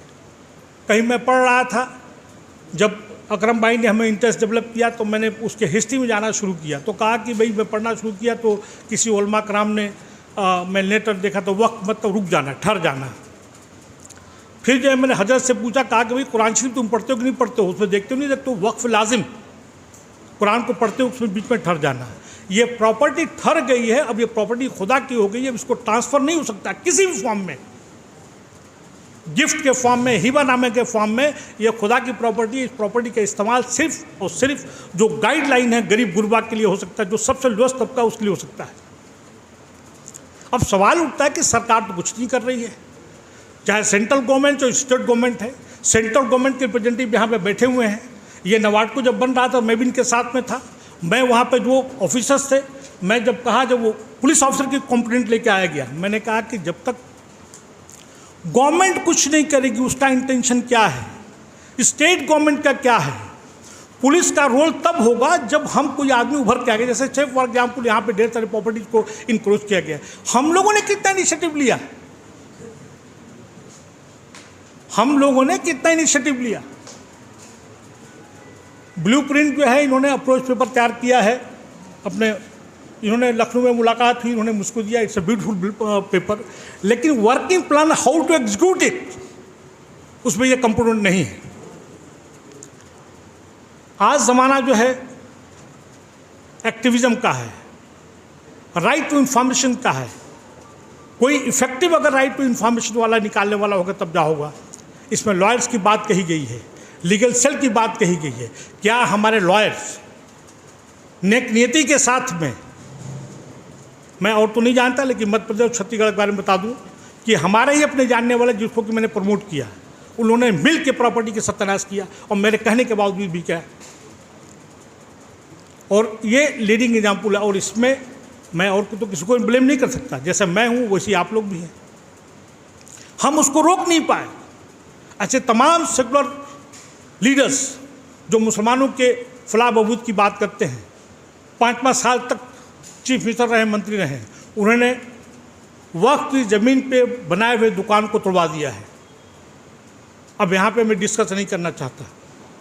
हमारे मतवली इतनी दाढ़ी बनाए हुए लोगों ने बाकायदा उन्होंने खुद को कब्जा किया। मैंने कहा भाई ये तो इनक्रोच हुआ है, करोड़ों की प्रॉपर्टी मुझे नहीं मालूम, ढेर सारी। अब जाके मुझे थोड़ा बहुत समझने की कोशिश कर रहा हूँ कि वक्फ है, आले औलाद है, ये औकाफ़े शाही है और ये क्या बोलते हैं उसे, फैमिली। हाँ, तो ये तमाम चीज़ें अभी में मैं इसका कॉन्सेप्ट मुझे क्लियर नहीं हो पाया है। पुलिस तब रोल करेगी, पुलिस क्यों करेगी? पुलिस आज के डेट में, जैसे हम लोग कहते थे कि भाई हमारा मसला मसाइल जो है तालीम है, दूसरा हमने कहा हमारा रोज़गार है, आज तो खड़ा कर दिया टॉक्सिक एटमॉस्फेयर में हमारी खुद की सेफ्टी सिक्योरिटी भी बात आ गई है। पुलिस जो है गवर्नमेंट, जो पॉलिटिकल पार्टी जो सत्ता में पावर में है, उसका एजेंट बनकर काम कर रही है। यहाँ पे मीडिया वाले होंगे, मुझे कहने में कोई हर्ज नहीं है क्योंकि मैंने कई बार बयान दिया है। अब वो पुलिस से आप उम्मीद कैसे करेंगे जब आप खुद जागरूक नहीं हैं? आपको इंटेलेक्चुअली एकेडमिकली साउंड होना पड़ेगा और आपको डॉक्यूमेंट तैयार करने के बाद उसको पब्लिक डोमेन में लाना पड़ेगा। और जब आप अपनी इत्तेहाद को जब दिखाएंगे कि भाई हम लोग एकजुट हैं, ये हमारे खुदा की प्रॉपर्टी है, बराए मेहरबानी ये खुदा की प्रॉपर्टी को ख़त्म करो। सच्चर कमीशन और रंगनाथ मिश्रा कमीशन की रिपोर्ट के मुताबिक मैं समझता हूं कि अकरम भाई अच्छी तरीके से बताएंगे, जावेद साहब बताएंगे, 70 to 75% वक्फ लैंड किसी न किसी फॉर्म में कब्जे में है। आने से पहले मैं नेट पे देख रहा था, पूरी आमदनी जो है शायद 22 करोड़ या 24 करोड़ रुपया है। मैं अकरम भाई के सामने बात कर रहा हूँ, मैं ये आप लोगों को दिखाने के लिए लेके आया हूँ। मैं आने से पहले ने कहा कि ज़रा पता लगाइए, ये पता नहीं, मुझे मालूम नहीं कि लाखों करोड़ कितनी की प्रॉपर्टी अकरम भाई जो आपने भेजा है, मुझे नहीं मालूम है। बुरहानपुर मध्य प्रदेश में एक डिस्ट्रिक्ट है, वहाँ पे लगता है कि पूरा बुरहानपुर डिस्ट्रिक्ट ही जो है वक्फ की प्रॉपर्टी में बसा हुआ है। ये दिखा रहा हूँ मैं, इन्होंने खुद भेजा है, लेकिन गाइडलाइन नहीं दिया कि मुझे क्या करना है। जब मैं गया सीओ से मिलने के लिए, सीओ वहाँ से भाग गया। 2 बार अपॉइंटमेंट लिया, नहीं किया। कुल मिला के आप जो कह रहे हैं कि role of the police, role police तब काम करेगी जब पुलिस के पास आप आएंगे। और पुलिस की कार्यशैली या उसके काम करने के स्टाइल क्या है, उस पर बोलना मुनासिब नहीं है, सबको सब मालूम है। आप अगर पावरफुल अगर होंगे इंटेलेक्चुअली, एकेडमिकली, अपने मुद्दे के लिए आप जागरूक होंगे, अपने राइट्स के लिए, हकूक़ के लिए जागरूक होंगे, आप पे इत्तेहाद होगा, तब जाके काम करेंगे। बहुत सी बातें जावेद साहब ने कह दिया है। मैं समझता हूँ कि वक्त भी कम है। मैं चाहूँगा कि अकरम भाई और तमाम जो यहाँ पे डाइस पे उलमा कराम हैं वो बात करें। हाँ, इतना जरूर है कि मैं अपनी बात को ख़त्म करने से मेरी आपसे मुद्दबाना गुजारिश है कि एक सेपरेट जो है सेमिनार इस बात पे किया जाए कि हाउ टू रिटेन और property, the property of the God, खुदा की संपत्ति को, खुदा की प्रॉपर्टी को हमको कैसे रिट्रीव किया जाए। इसके लिए आपके पास स्ट्रेटजी प्लान क्या है? आपने कोई वर्कआउट किया है कि नहीं किया है, जो कहीं पे हुआ नहीं है। ये सिर्फ जो है, सिर्फ मैं समझता हूँ कि ये ऑन पेपर एक जो थ्योरेटिकल हमारी अप्रोच है, प्रैक्टिस हमें करना पड़ेगा। जी मैं अपनी बात को ख़त्म कर रहा हूँ क्योंकि मेरा टॉपिक नहीं है। मैं तो अपनी बात को यूँ ही ख़त्म करता हूँ। गालिब का वो शेर है कि देखना तकरीर की लज्जत की जो उसने कहा, देखना तकरीर की लज्जत की जो उसने कहा, मेरे दिल में भी वही जो आपने। तो कुल मिला के जो कुछ भी ये कह रहे हैं मैं आपकी बात से सहमत हूँ मैं, लेकिन हमारी स्ट्रेटजी और प्लान क्या होना चाहिए, हमारा थॉट प्रोसेस क्या होना चाहिए। पुलिस तब तक काम नहीं करेगी जब तक आप एकेडमिक इंटेलेक्चुअली पावरफुल नहीं होंगे। यहाँ पे अपनी बात को ख़त्म करने से पहले मैं चाहूँगा कि एक बार फिर 2-3 महीने के बाद यहाँ प्रोग्राम किया जाए, वर्किंग प्लान ला के यहाँ पे दिया जाए, और तमाम जो आप ब्रोशर ये दे रहे हैं यहाँ के कॉन्टेक्स्ट में, यहाँ के मफहूम में, क्या आप सभी लोग बैठे हुए हैं उनको क्या करना चाहिए, इनको हैंड्स आउट दीजिए। हम लोगों को कलेक्टिव हम लोगों ने रिस्पॉन्सिबिलिटी लेना पड़ेगी, मतलब इज्तिमाई तौर पे कि yes will get it done. इंशाल्लाह कोई दिक्कत प्रॉब्लम नहीं आएगी। हाँ, इतना ज़रूर है कि हम लोग को अपने स्ट्रेटजी और प्लान बनाना पड़ेगा क्योंकि बहुत ही टॉक्सिक एटमॉस्फेयर है। सरकार कुछ नहीं करेगी, चाहे सरकार सेंट्रल गवर्नमेंट चाहे स्टेट गवर्नमेंट हो। अब रहा सवाल कि ये तमाम जानकारी होने के बाद भी अगर हम नहीं करेंगे तो वही हुआ कि हम लोग, अब मैं क्या कहूँ मैं, कि हम ये तो नहीं कहते हम लोग नाअहल हैं, लेकिन हम लोगों को अपने हक़ के लिए मुल्क में रहना है तो हमको जद्दोजहद तो करनी पड़ेगी, स्ट्रेटजी तो बनानी पड़ेगी, प्लान तो बनानी पड़ेगी। पुलिस किसी भी स्टेट को, किसी भी मुल्क की हो, तब तक इफ़ेक्टिवली काम नहीं करती है। ये थंब रूल है जब तक जनता जो है जागरूक नहीं है अपने राइट्स, अपने हकूक़ के प्रति। अगर जनता अगर जागरूक है तो पुलिस काम करेगी, अदरवाइज जो है हमेशा वो जो है पावर के साथ उसका झुकाव रहेगा, पावर जो डिक्टेट करेगा उसका काम करेगी। आप सबका बहुत बहुत शुक्रिया, और ख़ास कर जावेद साहब और असद जमाल साहब, पालकी साहब और तमाम उलमा कराम का बहुत बहुत शुक्रिया। Thank you very much.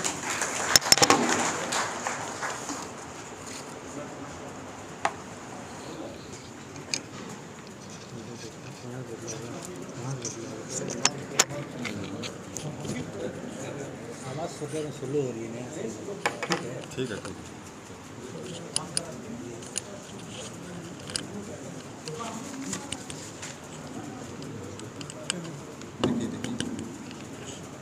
जी,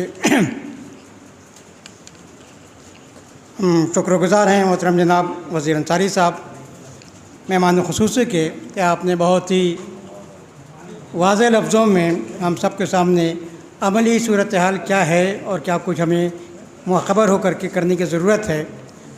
आपने अपनी गुफ्तगू में बार बार औक़ाफ़ की शरई हैसियत क्या है उसका भी ज़िक्र किया, और ये बहुत अच्छा मौका है कि आपकी गुफ्तगू के फ़ौरन बाद हमको ये मौका हासिल है कि हम जमीयतुल उलमा शहर मऊ के सदर मोहतरम जनाब मौलाना खुर्शीद साहब से ये दरख्वास्त करें कि वो तशरीफ़ लाएँ और हम सबको बताएं कि वक़्त की हमारे नज़दीक क्या हैसियत है।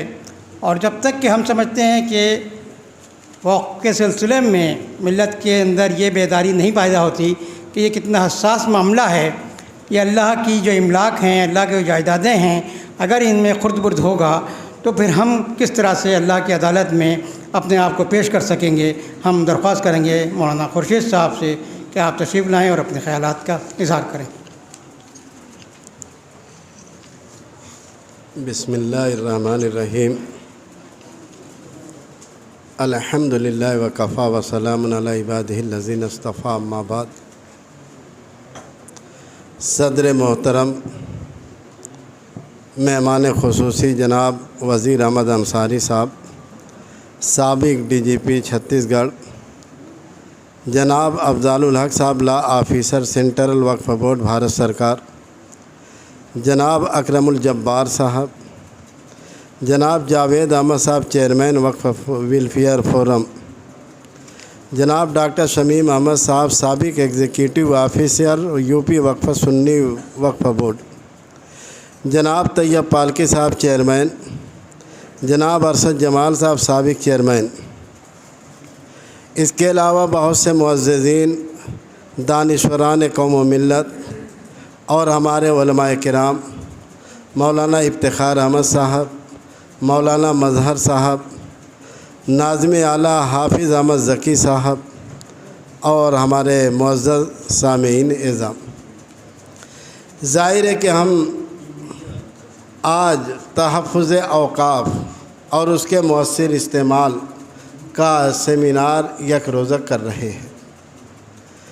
और सबसे पहले मैं अब अपने इन मेहमान इज़ाम का अपने मऊ शहर की में आमद के ऊपर दिल की गहराइयों से उनका इस्तक़बाल भी करता हूँ और साथ ही साथ अपने जमीयत उलमा की जानिब से हदिया तशक्कुर भी पेश करता हूँ। मुअज़्ज़ज़ सामीन निज़ाम, ज़ाहिर है कि औक़ाफ़ क्या चीज़ है और वक्फ़ की हिफाजत कितनी ज़रूरी है, जब इस काम में पड़ा गया तब इसका अंदाज़ा मालूम हुआ। जावेद भाई मऊ की सरज़मीन के ऊपर आए और आने के बाद चंद लोगों से इनकी मुलाकात हुई और इन्होंने अपने अज़ाइम को पेश किया। इसके बाद ये हमारे घर आए और आने के बाद अपने अज़ाइम को हमारे सामने पेश किया कि वक्फ़ वेलफेयर फोरम जो हमने बना रखी है और जिसकी मैं अध्यक्षता कर रहा हूँ, और इसके ज़रिए से तमाम औक़ाफ़ के तहफ़्फ़ुज़ की ज़िम्मेदारी वक्फ़ वेलफेयर फोरम के ऊपर है। इन्होंने जब तफसील से गुफ्तगू की तो हमारे बात समझ में आई और हमने जमीयत उलमा ज़िला मऊ के बैंगड़ तले ये आवाज़ कौम के नाम लगाई और लोगों ने और फिर अपने कालों के अहबाब की मीटिंग को बुलाकर इस आवाज़ को पूरे ज़िले स्तर के ऊपर पहुंचाया और लोगों के अंदर बेदारी आई। ये काम ज़रूरी है। हालात का तकाज़ा ये है कि मसलन एक आदमी ने ज़मीन वक्फ़ अल्लाह के लिए कर दी, कब्रिस्तान अल्लाह के लिए वक्फ़ कर दी, या इसी तरीके से और भी जो वक्फ़ की ज़मीनें और जायदादें हैं इसको अल्लाह के नाम के ऊपर वक्फ़ कर दिया, तो ज़ाहिर है कि वक्फ़ करने वाला रोज़ नहीं रहेगा, लेकिन नस्लन बाद नस्लन उसकी हिफाजत की ज़रूरत है। तो वक्फ़ वेलफेयर फोरम ने यही कह लो कि बेड़ा उठाया। अल्हम्दुलिल्लाह हमारी जमीयत के बैंगड़ तले इस आवाज़ को जब पहुँचाई गई, कौम ने हमारी आवाज़ के ऊपर लब्बैक कहा और देखते ही देखते बेशुमार तकरीबन 200 से ज़ायद या 300 या उससे ज़ायद मसाजिद के फार्म पुर करके मौलाना सैफुल्लाह अब्बासी साहब को जो लगाया गया और मिल्लत मंजिल शाही कटरा को उसका मरकज़ बनाया कि लोग अपने अपने फार्मों को यहाँ से आकर लें और भर कर जमा करें, और ऐसे ही लोगों ने किया और अल्हम्दुलिल्लाह ये दाखिल दफ्तर कराया गया और उसकी बहुत सी मस्जिदों की मंजूरी भी अल्हम्दुलिल्लाह आ गई और बहुत से का सर्वे भी चल रहा है। और मज़ीद ये कि आज के इस प्रोग्राम के ज़रिए से जब इन्होंने बात किया, जनाब अरशद जमाल साहब चेयरमैन ने लब्बैक का, जनाब तैयब पालकी साहब चेयरमैन ने लब्बैक का, और आपसी मशवरे के ज़रिए से आज हम लोगों ने इस जगह का इंतखाब किया कि कौम के नाम इस पैगाम को पहुँचाया जाए कि जो लोग अभी तक बाकी हैं और उन्होंने इसकी अहमियत को नहीं समझा, उसकी अहमियत को समझते हुए अपनी अपनी मस्जिदों को ज़रूर दर्जा कराने का और इंदराज का अकलों के तरीक़ेकार को इख्तियार करें। इसलिए बहरहाल हम एक तरफ अपने इन मेहमानों की आमद के ऊपर शुक्रिया भी अदा करते हैं और दूसरी तरफ दिल की गहराइयों से उन्हें मुबारकबाद भी पेश करते हैं और उनको खैर मकदम भी कहते हैं, और तमाम लोगों से ये दरख्वास्त करते हैं कि जो लोग अपनी मस्जिदों का रजिस्ट्रेशन नहीं करा सके हैं या जिनका पहले से और उन्होंने अभी तक उसका रिन्यूअल नहीं कराया, वह लोग ज़रूर इस काम में बढ़ चढ़ कर हिस्सा लें, ताकि हमारी मस्जिदें, हमारी इबादत गाहें, हमारी कब्रिस्तानें, जो भी कह लो कि हमारी ज़मीनें इस तरह की वक्फ़ हैं अल्लाह के वास्ते, उसको हम हिंदुस्तानी कानून के मुताबिक उसके हिफाजत के दायरे के अंदर चल सकें और अपने हक़ का हम कह लो कि मुतालबा कर सकें।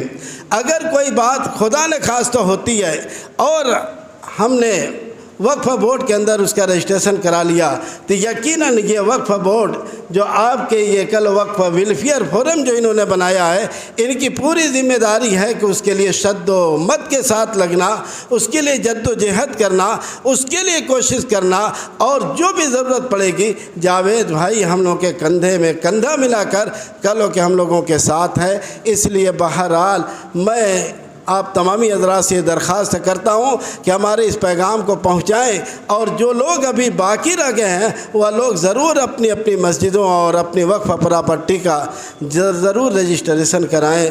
बहरहाल अल्लाह पाक इस नेक काम को कबूल फ़रमाए और हमारे इन मेहमानों की आमद को कबूल फ़रमाए, और हम सब को अपनी हिफाजत, अपनी मिल्कियत की हिफाजत, अपनी इबादत गाहों की हिफाजत की तौफ़ीक़ अता फ़रमाए। व आखिर दावाना अल्हम्दुलिल्लाहि रब्बिल आलमीन।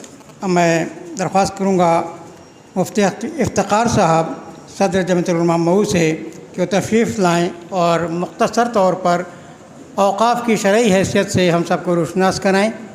वक्त बहुत कम है, इसलिए हम अपने मुक़र्रिन से बहुत ही अदब के साथ दरख्वास्त कर रहे हैं कि वक्त का लिहाज रखें और चंद मिनट में अपनी बात को मुकम्मल कर लें तो बेहतर होगा। मौलाना मुफ्ती इफ्तिकार साहब। बिस्मिल्लाहिर्रहमानिर्रहीम। खैरुन्नास मन यनफ़उन्नास। हम लोगों की शिरकत करने का मकसद ये है कि वक्फ वेलफेयर फोरम के साथ जमीयतुल उलमा ज़िला मऊ पूरी क़ुव्वत के साथ खड़ी है। जहाँ तक वक्फ की अहमियत और इफ़ादियत का मामला है तो आप जानते हैं कि अब वक्फ की अहमियत इससे ज़्यादा क्या हो सकती है कि जो ज़मीन भी वक्फ हो जाती है वह अल्लाह की मिल्कियत में हो जाती है, और अल्लाह की मिल्कियत में होने से ज़्यादा बेहतर क्या चीज़ हो सकती है। इंसानों के नफ़ा के लिए, फ़ायदे के लिए ज़मीनें वक्फ की जाती हैं। इस्लाम ने वक्फ का इतना वसी और जामे निज़ाम पेश किया है कि आपको खुद मालूम होगा कि अपने मुल्क हिंदुस्तान ही में चप्पे चप्पे में वक्फ की प्रॉपर्टी मौजूद है। हमारे आबा व अजदाद ने उसे वक्फ लिल्लाह कर दिया। ये जो ज़मीनें वक्फ होती हैं कभी तो असल ज़मीन को रखते हैं और उसका नफ़ा दूसरों के लिए वक्फ कर दिया जाता है। इस्लाम में इब्तिदाई तो इसका तस्वुर है। मस्जिद क़ुबा से लेकर के आप आगे बढ़ते जाएंगे तो वक्फ की सारी तफसीलात आपको मालूम होती जाएंगी। खुद हज़रत उमर इब्न ख़त्ताब रज़ी अल्लाह ताला अन्हु को खैबर की एक ज़मीन मिली, बहुत कीमती ज़मीन थी। उमर इब्न ख़त्ताब रज़ी अल्लाह ताला अन्हु रसूलुल्लाह सल्लल्लाहु अलैहि वसल्लम के पास आए और कहा कि इस ज़मीन के मामले में आप मुझे मशवरा दें, क्या करना चाहिए। आप सल्लल्लाहु अलैहि वसल्लम ने कहा कि असल ज़मीन को रोक लो, लेकिन उसके नफ़ा को लोगों के लिए आम कर दो, वक्फ कर दो, गरीबों के लिए, रिश्तेदारों के लिए, परेशान हाल लोगों के लिए। तो ये वक्फ की एक बुनियाद है। और ये भी आपको मालूम होना चाहिए कि दौरे सहाबा में इसका इतना ज़्यादा लोगों के अंदर शौक़ था, वलवला था कि हज़रत जाबिर रज़ी अल्लाह ताला अन्हु फरमाते हैं कि कोई साहिब हैसियत सहाबी ऐसे नहीं जिन्होंने अपनी जायदाद को, अपने माल को अल्लाह के लिए वक्फ न किया हो। तो एक तवील सिलसिला चला रहा है। हमारे आबा व अजदाद ने, बुज़ुर्गों ने ज़मीनों को वक्फ कर रखा है। ज़मीन को वक्फ करने वाला जिस मकसद के लिए वक्फ करता है वो ज़मीनें, वो प्रॉपर्टी उसी मकसद में इस्तेमाल हों, ये उसके मुतवल्लियान की ज़िम्मेदारी होती है। और उनके तवस्सुत से बायसियत कौम मुस्लिम हमारी भी ज़िम्मेदारी है कि आबा व अजदाद की वक्फ करदा प्रॉपर्टी को उसके सही मसरफ़ में इस्तेमाल किया जाए। एक तो उसका तहफ़्फ़ुज़ है और दूसरे उसको नफ़ावर बनाना है और उसको उसके सही मकसद में इस्तेमाल करना है। ये बात तो भी माँ खुर्शीद साहब ने बतलाई कि जब ये वक्फ वेलफेयर फोरम के ज़िम्मेदारान मऊ में आए, चाहे जावेद साहब हों या सैफुल्ला अब्बासी साहब हों या शाहिद साहब हों, इन लोगों ने दरख्वास्त ज़रूर किया कि इस काम में ताउन की ज़रूरत है। तो सारे ही जमीयत के ज़िम्मेदारों ने इस बात को महसूस किया कि इस काम में बढ़ चढ़ कर के हिस्सा लेना चाहिए। मैं समझता हूँ 300 से ज़्यादा मस्जिदें मऊ के अंदर मौजूद हैं, लेकिन क्या सारी मस्जिदें रजिस्टर्ड हैं? आप इसका जवाब हाँ में नहीं दे सकते। बहरसूरत एक बेदारी पैदा की जा रही है और इस फोरम का मकसद ही है कि हम लोगों के अंदर बेदारी पैदा करें।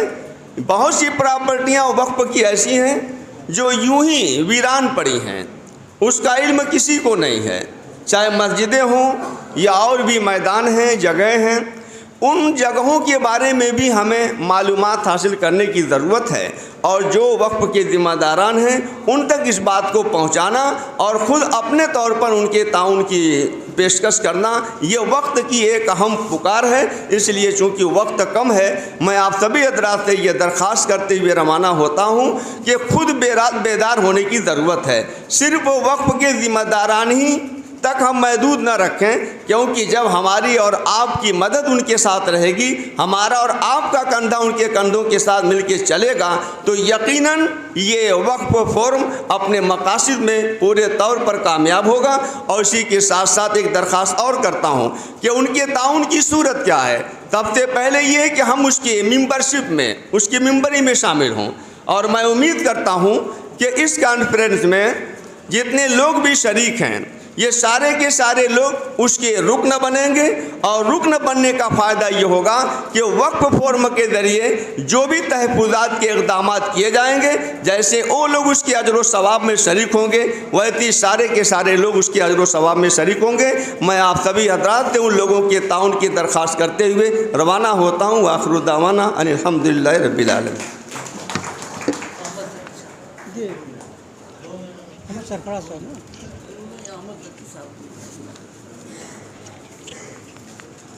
मैं दरख्वास्त करूँगा मौलाना अहमद ज़की साहब नक्शबंदी साहब से कि तशरीफ़ लाएँ नाज़िम मदरसा दारुल उलूम मऊ और अपने ख़यालात से हम सबको मुझसे फरमाएँ।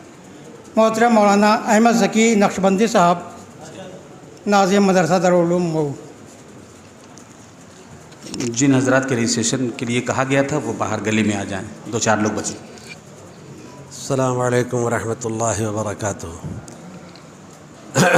जनाब सदर और वक्फ बोर्ड से मुताल्लिक़ जावेद साहब और IRS अकरमुल जब्बार साहब, चेयरमैन साहब और दीगर तमाम मुअज़्ज़िज़ीन हज़रात, मुझे बेहद खुशी हुई इस बेदारी के आने पर और उस बेदारी के लाने पर। तफसीली बात तो उलमाए किराम और हाज़रीन बतला ही चुके हैं। वज़ीर अंसारी साहब ने भी बड़ी मुफस्सल गुफ्तगू फरमाई, अल्लाह उन्हें जज़ाए खैर दे। सही बात यह है कि किसी प्रोग्राम को करके 1 घंटे 2 घंटे के लिए बेहतरीन मशवरे दे देना आसान है, लेकिन उस काम को पटरी पर लाना और फिर गाड़ी को चलाना ज़रा दुश्वार होता है। अब उसको चलाने के लिए क्या सूरत पैदा की जाए, ये काबिल गौर होता है। मेहमान किराम आए, इन्होंने अपनी बात रखी, मकामी लोगों ने अपनी बात रखी, लेकिन फिर यह कि उसको कैसे चलाया जाए, यही मेन काम है। मैं समझता हूँ कि अगर जमीयतुल उलमा के ज़रिए ये काम हो तो ज़्यादा बेहतर होगा, या आप हजरात मुझसे बेहतर समझते हैं और जानते हैं और भी कोई सूरत हो इससे बेहतर, जो गाड़ी को पटरी पर लाए और फिर पटरी पर चला दे उस गाड़ी को, तो हमारे लिए कामयाबी है। हालात की नज़ाकत से सभी हजरात वाकिफ़ हैं। जो लोग धड़कता हुआ दिल और बेदार मग़ज़ रखते हैं वो लोग बहुत परेशान हैं इस वक्त इस तरह की प्रॉपर्टीज़ की हिफाजत के लिए और उसको बचा के उसको सही मसरफ़ लाने के लिए। जैसा कि मौलाना इफ्तिखार साहब ने फरमाया कि जो चीज़ें वक्फ़ कर दी जाती हैं वो फिर ज़ाती इस्तेमाल में नहीं ला जा सकती, मगर इस तरह के भी हादसात बहुत हैं। जो हुआ सो हुआ। आज एक नए अज़्म के साथ, एक नए अज़्म से याराने सुबह गाम चले, गम के साए में भी पाते हुए आराम चले। कामयाबी रहे मकसूद में है अज़्म की बात, काम का हौसला कुछ हो तो बड़ा काम चले। अगर आप हजरात काम का हौसला रखते हैं तो इंशाअल्लाह बहुत काम होगा। मुख्तसर सी बात करके मैं रुखसत होता हूँ। बहुत बहुत शुक्रिया कि आप हजरात ने मुझे भी कुछ कहने का मौका दिया। वाखिर दावाना अल्हम्दुलिल्लाहि रब्बिल आलमीन। शुक्रिया मोहतरम जनाब मौलाना अहमद ज़की साहब। अब मैं दरख्वास्त करूँगा सेक्रेटरी जमीयत अहले हदीस मऊ मोहतरम मौलाना सरफराज साहब से कि तशरीफ़ लाएँ और औक़ाफ़ के सिलसिले में शरई हैसियत को हम सब के सामने रखें। मौलाना सरफराज साहब। अस्सलामुअलैकुम वरहमतुल्लाहि वबरकातुहू। हामिदम मुसल्लियन अम्मा बाद, काबिल सद एहतराम स्टेज पर तशरीफ़ फरमा अहम तरीन शख्सियात और हाज़रीन मजलिस,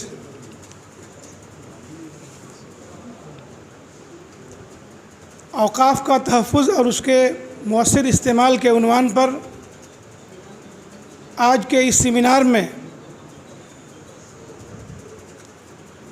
हमारे ज़िम्मेदारान, उलमाए किराम और दानिशवरान की तरफ से जो तजावीज़ सामने आई हैं, मैं उनसे इत्तेफ़ाक करता हूँ और इस सिलसिले में उन्होंने जो ज़रूरी इक़दामात के फ़ैसले लिए हैं, सबसे ज़रूरी चीज़ औक़ाफ़ के रजिस्ट्रेशन के ताल्लुक़ से लोगों को बेदार करना और इस सिलसिले में आने वाली दुश्वारियों और मुश्किलात का मुकाबला करना।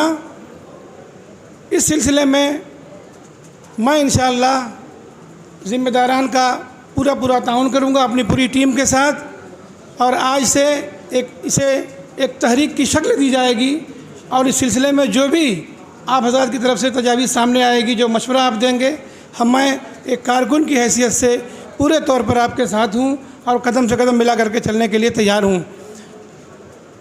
साथ ही मैं तमाम ज़िम्मेदारान का अपने इस शहर में अपनी जमीयत की तरफ से इस्तकबाल करता हूँ और हर मुमकिन ताउन का यकीन दिलाता हूँ। बहुत बहुत शुक्रिया। अस्सलामु अलैकुम वरहमतुल्लाहि वबरकातुहू।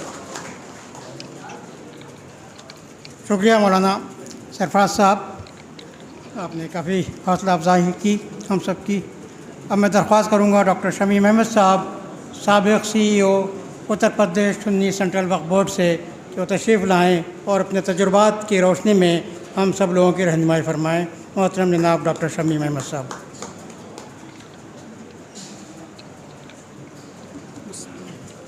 अस्सलाम वालेकुम। मोहतरम सदर साहब, दायस पर बैठे हुए तमाम हज़रात,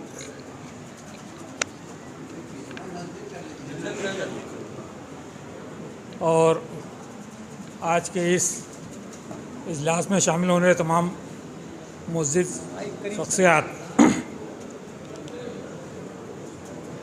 आज के इस इजलास में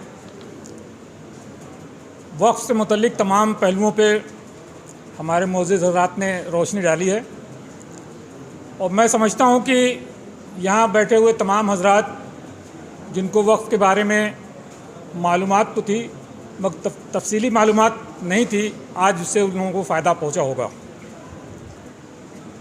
वक्फ़ अगर कोई ज़मीन है, कोई प्रॉपर्टी है, तो वो सबकी है, किसी एक की नहीं है। और ये कह देने से कि हमसे क्या लेना देना, ये आप इस ज़िम्मेदारी से हट नहीं सकते। अगर से आपके औक़ाफ़ पे किसी की बद नज़र है, किसी का ईमान ख़राब हो रहा है, तो ये सब हम सब की ज़िम्मेदारी है कि उसको रोकें, उसको समझाएं और उस वक्त को खुद बुरे होने से बचाएं। तमाम तरह की चीज़ें जो है वक्त से मुतल्लिक़ लोग अफवाहें फैलाते हैं, बातें करते हैं, मगर सच्चाई ये है कि वक्फ़ अगर एक बार हो गया तो वो हमेशा के लिए वक्फ़ हो गया, और उसका इस्तेमाल जो वाकिफ़ ने जिस मकसद के लिए किया है सिर्फ उसी में किया जा सकता है।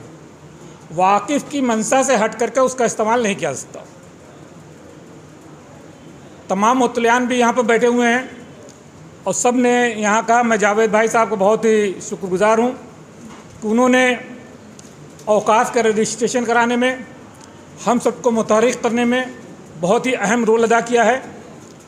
और मऊ जैसे शहर में 300 से ज़ायद औक़ाफ़ जिसका रजिस्ट्रेशन नहीं था, उसको रजिस्ट्रेशन कराने में बहुत अच्छी कारकर्दगी रही है। हम मुबारकबाद देते हैं वक्फ़ वेलफेयर फोरम के तमाम ज़िम्मेदारान को कि उन्होंने एक अहम फ़ैसला लिया और तमाम ख़तरात और दुश्वारियों के बावजूद इस काम में वो बढ़ चढ़ के हिस्सा ले रहे हैं। एक चीज़ जो सामने नज़र आई है कि हम वक्फ़ को रजिस्टर करा करके ये समझ लेते हैं कि हमारा काम हो गया और वक्फ़ जो है महफूज है। आज से तकरीबन 20-25 दिन पहले सुप्रीम कोर्ट का एक ऑर्डर आया है कि रजिस्ट्रेशन काफ़ी नहीं है, इस पे हमें गौर करना चाहिए। मैं वक्फ वेलफेयर फोरम के तमाम जिम्मेदार से गुजारिश करूंगा कि सुप्रीम कोर्ट का फैसला है, ये वाक़या राजस्थान का है।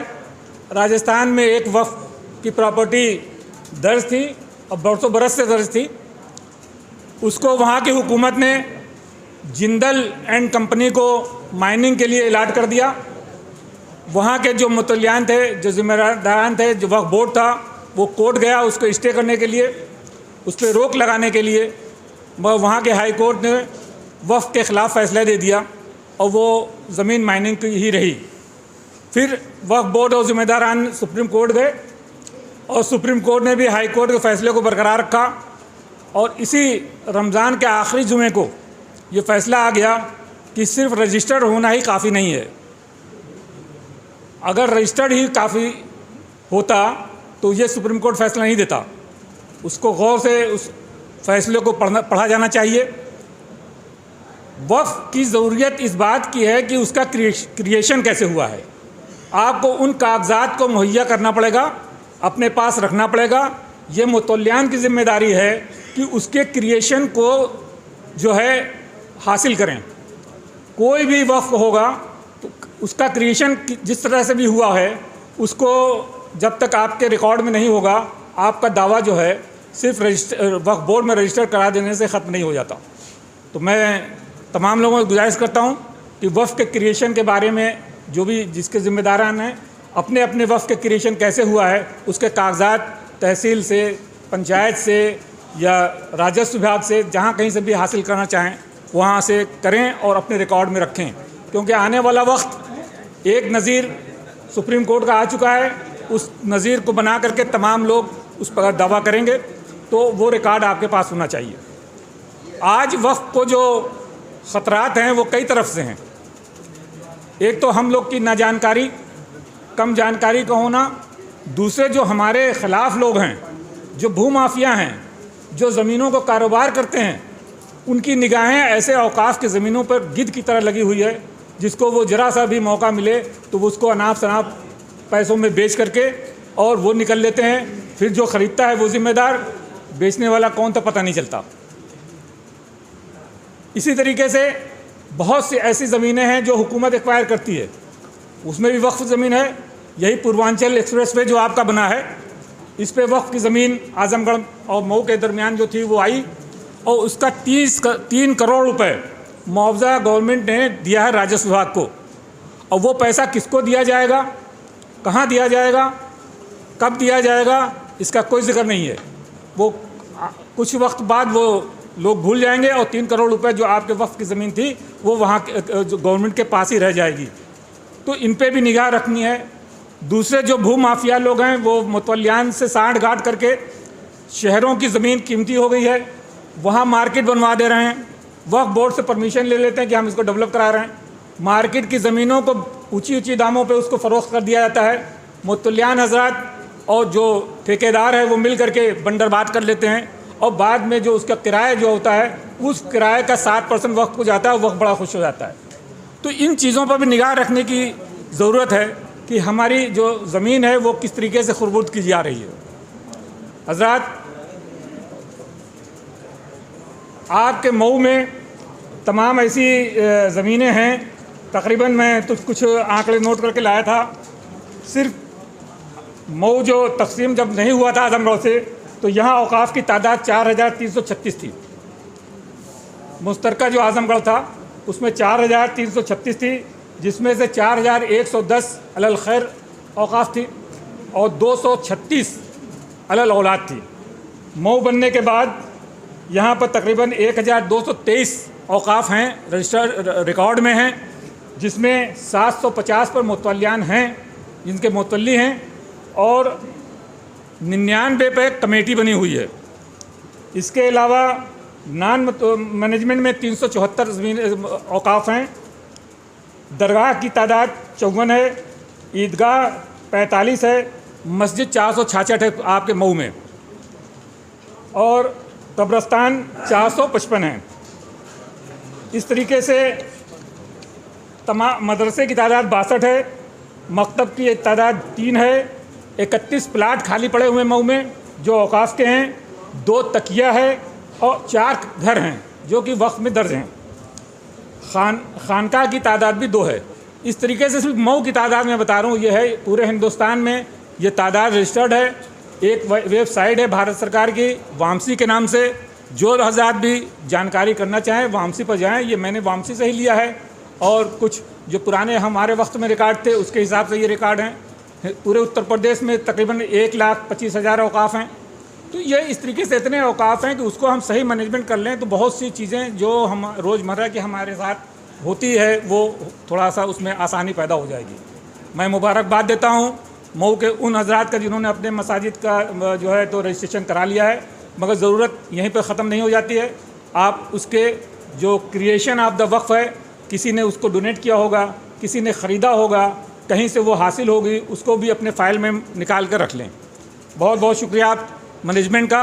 और एक और मैं ऐलान कर दूं जो कि आपसे ही ज़रूरत है, मुबारकपुर, मऊ, बनारस ये एक ऐसा शहर है जहाँ पे बुनकर काश्तकारों की बहुत ही तादाद में वो रहते हैं जो नॉन ऑर्गेनाइज लेबर में आते हैं। भारत सरकार ने एक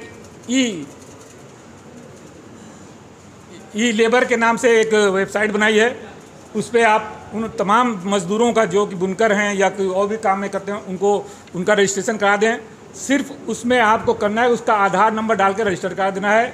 उसके खाते में 500 रुपया हर महीने ऑटोमेटिक आता रहेगा, कभी 3 महीने का आएगा, कभी 6 महीने का आएगा। तो इन तमाम लोगों की जिम्मेदारी के ई जो है ई श्रम के नाम से वेबसाइट है, उस पर आप लोग अपने साथ के जो सहपाठी लोग हैं, अपने घर के भाई वगैरह हैं जो इधर उधर घूमते रहते हैं, उनको 500 रुपये आ जाएगा, चाय और बीड़ी पीने के लिए काफ़ी रहेगा। इन्हीं अल्फाजों के साथ मैं अपनी बात ख़त्म करता हूँ। बहुत बहुत शुक्रिया। बहुत बहुत शुक्रिया मोहतरम डॉक्टर शमीम साहब, आपने वक्फ के वजूद में लाने और उसके रजिस्ट्रेशन के सिलसिले में बहुत तफसील से जानकारी दी है। एक जानकारी वक्फ वेलफेयर फोरम के एक बहुत अहम काम की हम आप सबके इल्म में लाना चाहते हैं। उत्तर प्रदेश में 4 या 5 मसाजिद को पिछले तकरीबन 2 साल के दरमियान इस बुनियाद पर शहीद कर दिया गया इंतज़ामिया के ज़रिए कि उनका राजस्व महकमे में रजिस्ट्रेशन नहीं था। वक्फ में रजिस्टर्ड थी ये सारी जगहें, आप सब लोग उसको ध्यान दीजिए कि वक्फ बोर्ड में रजिस्ट्रेशन होने के बावजूद राजस्व में रजिस्ट्रेशन न होने की बिना पर मसाजिद को शहीद किया गया है। कब्रिस्तान को हुकूमत ने अपनी तहवील में लिया है। लिहाजा इस अहम मसले पर मोहतरम जावेद साहब चेयरमैन वक्फ वेलफेयर फोरम ने पिछली हुकूमत के वज़ीर जनाब नंद कुमार नंदी साहब को एक दरख्वास्त दी थी कि जो भी इमलाक वक्फ बोर्ड में रजिस्टर्ड हैं उनको सरकार के दूसरे महकमों में भी रजिस्टर माना जाए या रजिस्टर किया जाए। अल्लाह का फजल है कि जावेद साहब की इस दरख्वास्त को हुकूमत ने मंजूर किया और नंद कुमार नंदी साहब ने ये जियो जारी करा दिया था कि जो भी वक्फ की में जब जायदाद रजिस्टर्ड हैं उन सब को राजस्व महकमे में भी रजिस्टर कराया जाए। लेकिन ये काम जियो तो हो गया है सरकार के ज़रिए, हम सब की ज़िम्मेदारी है जिन लोगों ने वक्फ बोर्ड में अपनी जगहों को रजिस्टर करा रखा है वो अपने अपने तमाम रजिस्ट्रेशन को पेपर ले करके जाएं और राजस्व डिपार्टमेंट में अपने उसको रजिस्टर ज़रूर करवाएं। राजस्व में रजिस्ट्रेशन होने के बाद किसी भी ज़मीन पर, किसी भी कब्रिस्तान मस्जिद पर कब्ज़ा होना तकरीबन नामुमकिन हो जाएगा, क्योंकि वो सारी चीज़ें नेट पर मौजूद होंगी और कोई भी उसमें खुर्द-बुर्द करना चाहेगा तो फ़ौरन आइडेंटिफाई हो जाएगा कि ये फ़लाँ जगह खुर्द-बुर्द हो रही है, उसको इंतज़ामिया रोकने की कोशिश करेगा। तो आप सबसे दरख्वास्त है कि जावेद साहब के किए हुए इस काम को आप लोग आगे बढ़ाएँ, दूसरों को वाकिफ़ कराएँ और राजस्व में ज़रूर रजिस्ट्रेशन करवाएँ। इसके साथ साथ अब मैं प्रोग्राम को आगे बढ़ाते हुए आज के इस प्रोग्राम में जो एक ख़ास प्रोग्राम शामिल है कि यहाँ के जिन इमलाक का सर्वे वक्फ बोर्ड के ज़रिए कराया गया है उनके रजिस्ट्रेशन जारी हुए हैं, मैं मोहतरम सैफुल्ला अब्बासी साहब से दरख्वास्त करूँगा कि 10-12 लोगों को अपने मेहमानों के ज़रिए वो सर्टिफिकेट दिलवा दें, उसके बाद से हम प्रोग्राम को आगे बढ़ाएंगे। मोहतरम जनाब सैफुल्ला अब्बासी साहब। शुक्रिया। अस्सलाम वालेकुम रहमतुल्लाहि व बरकातुहू।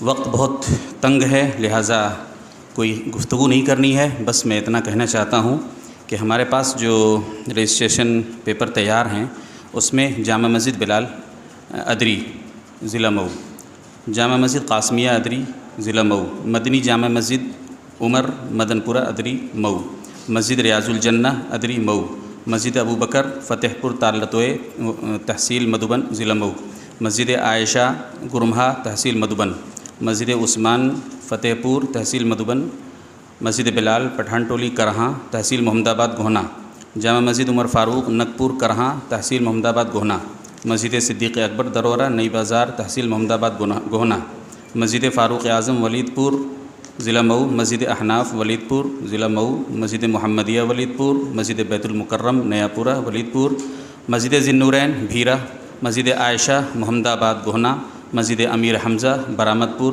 तहसील मोहम्मदाबाद गोहना, ईदगाह खरगजेपुर पिपरीडी तहसील सदर मऊ, मस्जिद खालिद बिन वलीद भटकुआं पट्टी शहर मऊ। ये सारे रजिस्ट्रेशन मेरे पास तैयार हैं। अब इसमें लाइए एक निकालिए।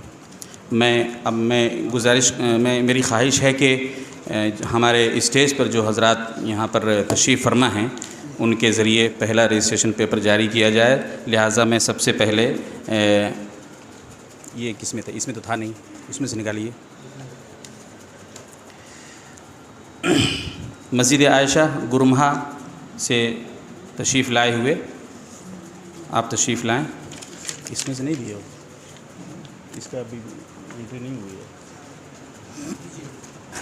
ये मैं जनाब वज़ीर अहमद साहब जो हमारे चीफ़ गेस्ट हैं उनके ज़रिए पहला रजिस्ट्रेशन पेपर जारी किया जाइए वहाँ लीजिए, जाइए वहाँ जाइए आप। ये इनका दूसरा दीजिए, जल्दी दूसरा दीजिए, निकालिए। दूसरा पेपर जामा मस्जिद बिलाल हुसैनाबाद अदरी तहसील में, जले हटे हैं बस। दूसरा सर्टिफिकेट हो गया जनाब, एक मिनट। जामा मस्जिद बिलाल हुसैनाबाद अदरी तशरीफ़ लाएँ और जनाब अकरमुल जब्बार साहब के ज़रिए उसे तकसीम किया जाए। तीसरा मैं गुजारिश करता हूं जनाब चेयरमैन तैयब पालकी साहब से कि वो अपने हाथों से मस्जिद बैतुल मुकर्रम नगर पंचायत वलीदपुर तहसील मोहम्मदाबाद तशरीफ़ लाएँ और जनाब तैयब पालकी साहब के हाथों अपना रजिस्ट्रेशन सर्टिफिकेट लें। एक बात बहुत सुनने में मिलती है जो स्पेसिफिक बातें, जैसे शमीम साहब मुझसे पहले बोले, मैं मशकूर हूँ कि शमीम साहब ने काफ़ी कुछ बातें आपको बताई और उससे पहले के स्पीकर्स ने। लेकिन एक बात बहुत आड़े आती है जिसकी वजह से हमारा काम में अड़चन आती है। वो ये आती है कि अक्सर लोगों के ये कहना है कि साहब कुछ नहीं होना, पहले क्या हुआ है। इस जुमले का मैं बहुत शिकार हुआ हूँ, पहले क्या हुआ है जो अब हो जाएगा। तो मैं कहता हूँ भाई, होना ना होना अल्लाह के हाथ में है। दुनिया में कोई ताकत नहीं है, पूरी यूनिवर्स में कोई ताकत नहीं है, सिर्फ अल्लाह की ताकत है होना ना होना। लेकिन जवाबदेह हम सब लोग हैं। आज आप देखिए, अभी ईद गुजरी है, रमज़ान गुजरा है, हमारे कितने गरीब गुरबा पूरी फैमिली सिर्फ साल भर ज़कात और सदक़े का इंतज़ार करते हैं। औक़ाफ़ का जो इंस्टीट्यूशन बना, जैसे मौलाना ने बताया कि हज़रत उमर ने जब हुजूर से पूछा कि मैं इसका क्या करूं ज़मीन का, तो उन्होंने कहा कफ़, इसको रोक दो। और किसके लिए रोक दो? गरीब गुरबा, यतामा, बेवाएँ, इब्न सबील आजकल नहीं मिलते। क्या मतलब? जो मुसाफिर, बहुत कम कभी कुछ आता है कि कोई मुसाफिर मिलता हो। लेकिन ये जो हमारे बच्चे पढ़ रहे हैं, गरीब गुरबा घरों के जो बच्चे पढ़ रहे हैं, वो मुसाफिर हैं। इसलिए कि बाद में जब वो तालीम मुकम्मल करेंगे तो वो बच्चे इस काबिल होंगे कि वो ख़ुद जो है अपने पैरों पे खड़े हों और दूसरे की इमदाद करें, तो उनका हक़ है। हम सब, दूसरी चीज़ ये आड़े आती है कि हम सवाल नहीं पूछते। मुतवल्ली साहिबान, मैनेजमेंट के लोग, उनसे हम सवाल नहीं पूछते। उनको मैं बिल्कुल ब्लेम नहीं करता, चूँकि हमारे जैसे मुसलमान हैं। अगर लोग पूछना शुरू करें और खुदा का डर दिलाएं, बोलें जैसे मौलाना ने पढ़ा, एक कद्दमत यदाहु, कि जो तुमने भेजा हो तुम्हारे आगे गया। तो आज अगर तुम औक़ाफ़ की आमदनी खा रहे हो या औक़ाफ़ की आमदनी दिखा नहीं रहे हो, जैसे वक्फ़ बोर्ड जो है, वक्फ़ बोर्ड के होने का मकसद ये है कि वो ये इंश्योर करेगा कि जिस काम के लिए वक्फ़ कायम हुआ है उस काम में उसका ख़र्च हो। अब आप देखें, हम लोगों ने हिसाब लगाया कि 15 साल में 15,000 करोड़ रुपया, ये मैं फिगर कम करके बता रहा हूँ, 15,000 करोड़ रुपए का हिसाब नहीं दिया गया किसी भी वक्फ बोर्ड को, ना हमारे सेंट्रल वक्फ काउंसिल ने मांगा, ना ही कभी इस बात का पार्लियामेंट में असेंबली में जिक्र आया। वक्फ बोर्ड वक्फ एक्ट में एक सेक्शन है जो ये कहता है कि हर साल औकाफ के बारे में, जो स्टेट के औकाफ हैं उनके बारे में असेंबली में एक रिपोर्ट पेश होगी। वो रिपोर्ट कहीं नहीं पेश होती। कैसे किसको पता लगे क्या हो रहा है? और जब तक आपको पता नहीं लगेगा आप क्या करेंगे? तो मेरी सिर्फ ये गुजारिश है, हम सिर्फ यही काम करते, सवाल उठाते रहते हैं। हमारे दोस्त यहाँ बैठे हैं अफजाल साहब, वो अक्सर इस बात पे ना, आप लोग इतने सवाल क्यों उठाते हैं? भाई सवाल उठाना हमारा काम है, हम जानते हैं, अल्लाह के हमें जवाब देना है। जब हमसे पूछा जाएगा कि भाई आपको इतना कुछ दिया तो आपने इसके रिटर्न में क्या किया, क्या हुआ, तो मेरी बीवी कहती है भाई इतने दिन में लगे हुए हो, पागलों की तरह इधर उधर दौड़ रहा हो, क्या मिलता है? तो मैंने कहा ये मिलता है कि मैं जवाब दूंगा अल्लाह से हाथ उठा के कि मैंने अपनी कोशिश की, उस चिड़िया की तरह जिसने चोंच में पानी भर के ले गई हज़रत इब्राहिम जब जलाए जा रहे थे। तो उस चिड़िया से पूछा किसी दूसरी चिड़िया ने कि भाई तुम्हारी चोंच से कितनी आग बुझ गई? उन्होंने कहा वो तो कुछ भी नहीं बुझी, मुझे मालूम था, लेकिन मैंने अपना फ़रीज़ा अदा किया। तो अपना फ़रीज़ा अदा कीजिए। बहुत ख़राब वक्त है, ख़ास तौर से मुसलमानों पे तो है ही है, लेकिन आपके औकाफ़ पे बहुत ख़राब वक्त है।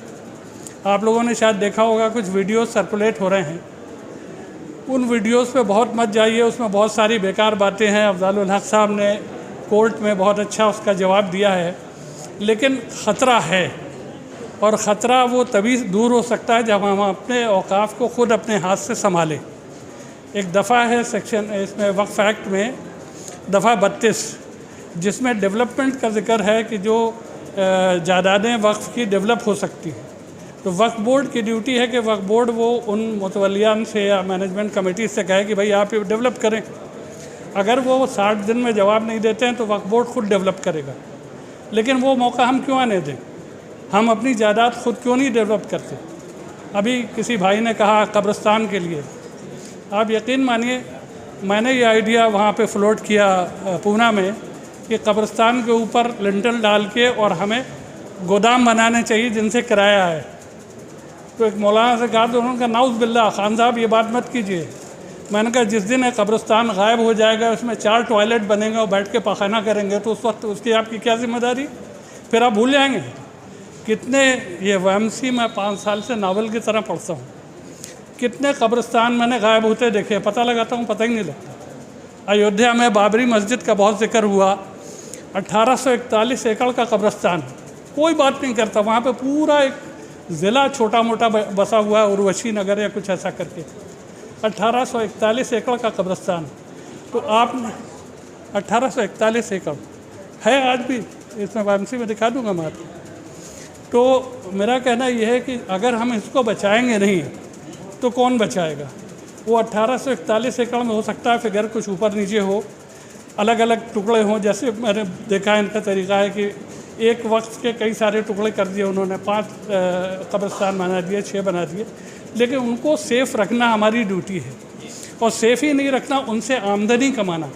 आमदनी किसके लिए कमाना कि मेरा कोई भाई, मेरी 73 साल की उम्र हुई, मैं हार्ट पेशेंट हूँ और बड़ी एक्सपेंसिव दवा लेता हूँ, चूँकि मैं अपनी पेंशन से अफोर्ड करता हूँ, मुझे गवर्नमेंट देती है। लेकिन हमारे कितने भाई जो हैं वो 50 साल में, 55 साल में, 60 साल में चले जाते हैं। तो उनके लिए ख़ास तौर से कब्रिस्तानों से जो ज़मीन जो है, टू डिले डेथ, कि गरीब की हम डेथ को डिले करें, उसको अफोर्डेबल इलाज हम वो कर सकें। तो इस तरीके से हमें हमारे मतलब एक वो होना चाहिए, एक हमारा सोच होना चाहिए ऐसी। और आपकी माशाल्लाह बहुत पढ़ी लिखी बड़ी अच्छी जगह है। आपकी एक सिस्टर जगह है महाराष्ट्र में, भिवंडी, आप लोग फेमिलियर होंगे उससे। एक बार तकरीबन मेरे एक दोस्त ने धक्का दे के मुझे अपने घर से निकाला इस बात पे कि भाई तुम तो सावन के अंधे हो, हरी हरी सूझती है, मोटी पेंशन मिलती है तो तुम कहते हो ये कर लो, ये कर लो, ये कर लो, ये कर लो। 1-1.5 साल बाद उन्हीं का फ़ोन आया कि भाई मैं इस कॉलेज का मैनेजर हूँ, उसका फंक्शन है, उसमें औकाफ़ के बारे में कुछ तय करना है, आप आ जाइए।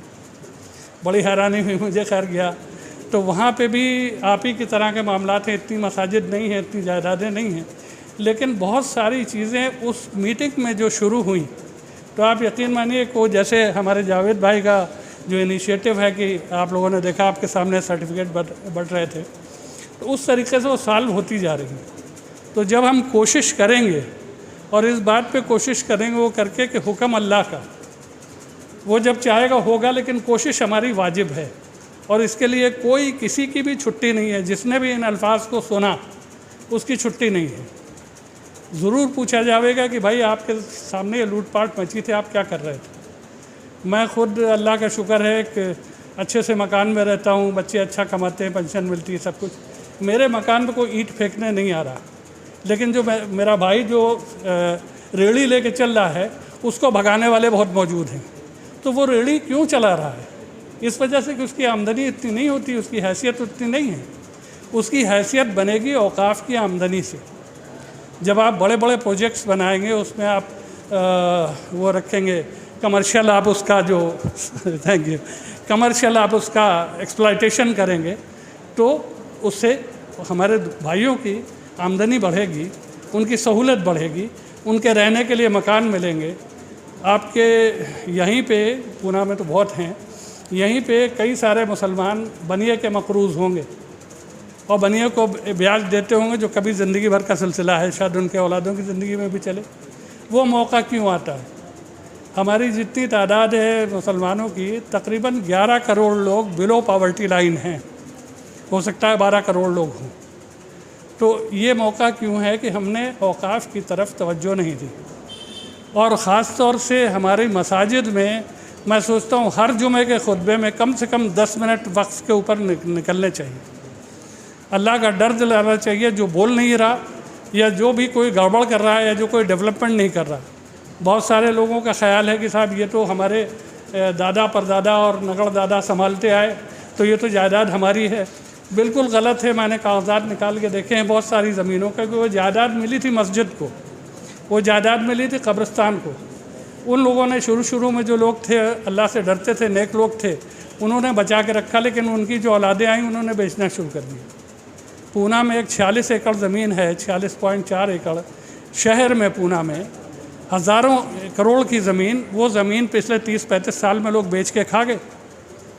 अब जब हम लोगों ने शुरू किया, हालांकि हमसे पहले भी लोग आए थे, अल्लाह उनको रखे, तो वो लोग भी थे, लेकिन उन्होंने कोई कंक्लूसिव वो नहीं दिया। हम लोगों ने लड़ाई लड़ी कि भाई हम आखिर तक जाएंगे। किसी ने कहा कि साहब आपकी मौत आ गई, तो मैंने कहा मौत आ गई तो अल्हम्दुलिल्लाह, कोई बात नहीं, शहादत होगी। तो ये मेरा कहना है कि कैसी भी दिक्कतें हों, आप लोग ये सोच के चलें, अगर आप अपने को मुसलमान मानते हैं, आप उस शख्स के नाम में दरूद पढ़ते हैं और आपसे कुछ लोग कहते हैं झूम झूम के दरूद पढ़िए। अरे तो ये भी तो सोचिए, उस दरूद जिसके नाम में पढ़ा जा रहा है, उसने ये कहा था कि जब वो हम में से नहीं है जिसके भाई को किसी को तकलीफ़ हो और वो परेशान ना हो। ये अरबी में ज़ाहिर है हुज़ूर सल्लल्लाहु अलैहि वसल्लम ने फरमाया था। तो हमारे कितने लोग तकलीफ़ में हैं। हमारी बच्चियाँ, मैं कहना नहीं चाहता, गलत काम कर रही हैं, गलत जगहों पर जा रही हैं। ये क्यों हो रहा है? हमारे पैसे हमने दूसरों के सुपुर्द कर रखे हैं। और अगर आज हमारी आंख ना खुली तो ये जो वीडियो बांट रहे हैं या राइट विंग वाले, ये चीज़ हो सकता है ये हकीकत में आ जाए। हमारे वक्फ बोर्ड के भी लोग, चूँकि अब्दुल हक साहब यहाँ बैठे हुए हैं, शमीम साहब तो अब रिटायर हो गए, मैं कहना चाहूँगा कि जिस तरीके से मैनेजमेंट चल रहा है, हमारा इन्विटेशन है कि इसको ले लो, ये हमसे नहीं चल रहा, इसको ले लो, हमसे नहीं चल रहा। ये आपके उत्तर प्रदेश में 1,92,000 जायदादें हैं assessable to tax. Assessable to tax क्या होता है? जिनको 5,000 रुपये से ऊपर की आमदनी, 1,54,000 सॉरी 1,92,000 पूरा नंबर है, तो 1,54,000 जायदादें, उसमें रिटर्न कितने आए हैं, कितने लोगों ने अपनी ऑडिट रिपोर्ट दाखिल की है? 153। अब बाकी का कौन ऑडिट रिपोर्ट लेगा, कौन इंश्योर करेगा कि इनकी आमदनी कहाँ जा रही हो, कैसे खर्च हो रही है? तो उसके लिए जब तक पब्लिक नहीं उठेगी, हम और आप नहीं उठेंगे, ये मामला सही नहीं होंगे। और नहीं सही होंगे तो आप अगले 10 साल में ज़रूर देखेंगे कि वक्फ का महकमा ख़त्म, वक्फ का कानून ख़त्म, सब ख़त्म। बहरहाल अल्लाह उस मुकाम को आने से बचावे। और बस मुझे यही मैसेज देना था। अस्सलाम वालेकुम।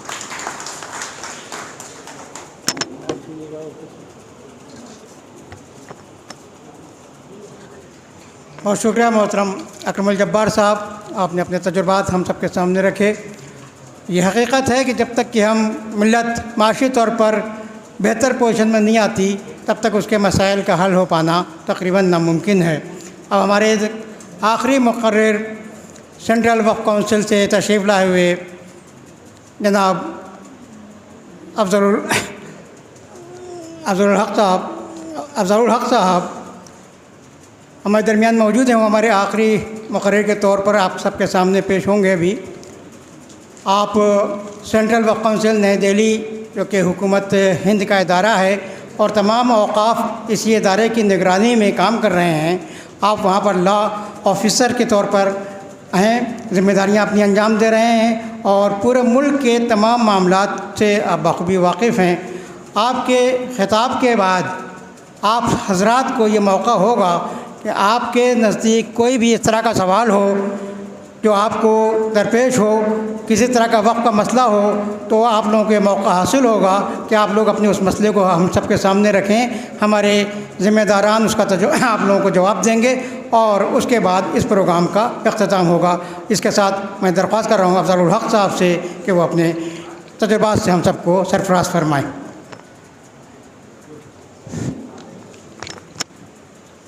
अस्सलामु अलैकुम। अल्हम्दुलिल्लाहि व कफ़ा व सलामुन अला इबादिल लज़ीन इस्तफ़ा व सलामुन अला मन इत्तबअल हुदा। मुअज़्ज़िज़ सामीन और हमारे बुज़ुर्ग अकरामुल जब्बार साहब, आप लोगों ने उनको सुना और उनके बाद मोहम्मद वज़ीर अंसारी साहब, आप लोगों ने उनको भी सुना और हमारे साथी जावेद साहब, शमीम साहब, सारी बातें आप लोगों ने सुनी और अलग अलग ज़ाविये से आप लोगों ने सुनी बातें। तो मैं समझता हूँ कि काफ़ी बातें आप लोगों ने सुनी और बहुत वक्त लगाया। तो मैं अपनी बात जो शुरू करूँगा कि काल अल्लाह लैसल इंसान इल्ला मासा, यकीनन इंसान को वही कुछ मिलता है जिसकी वो कोशिश करता है। और हमारे सारे मुकर्रिरीन ने आपके जो तवज्जुहात हैं उनको उसी तरह मबजूल कराया।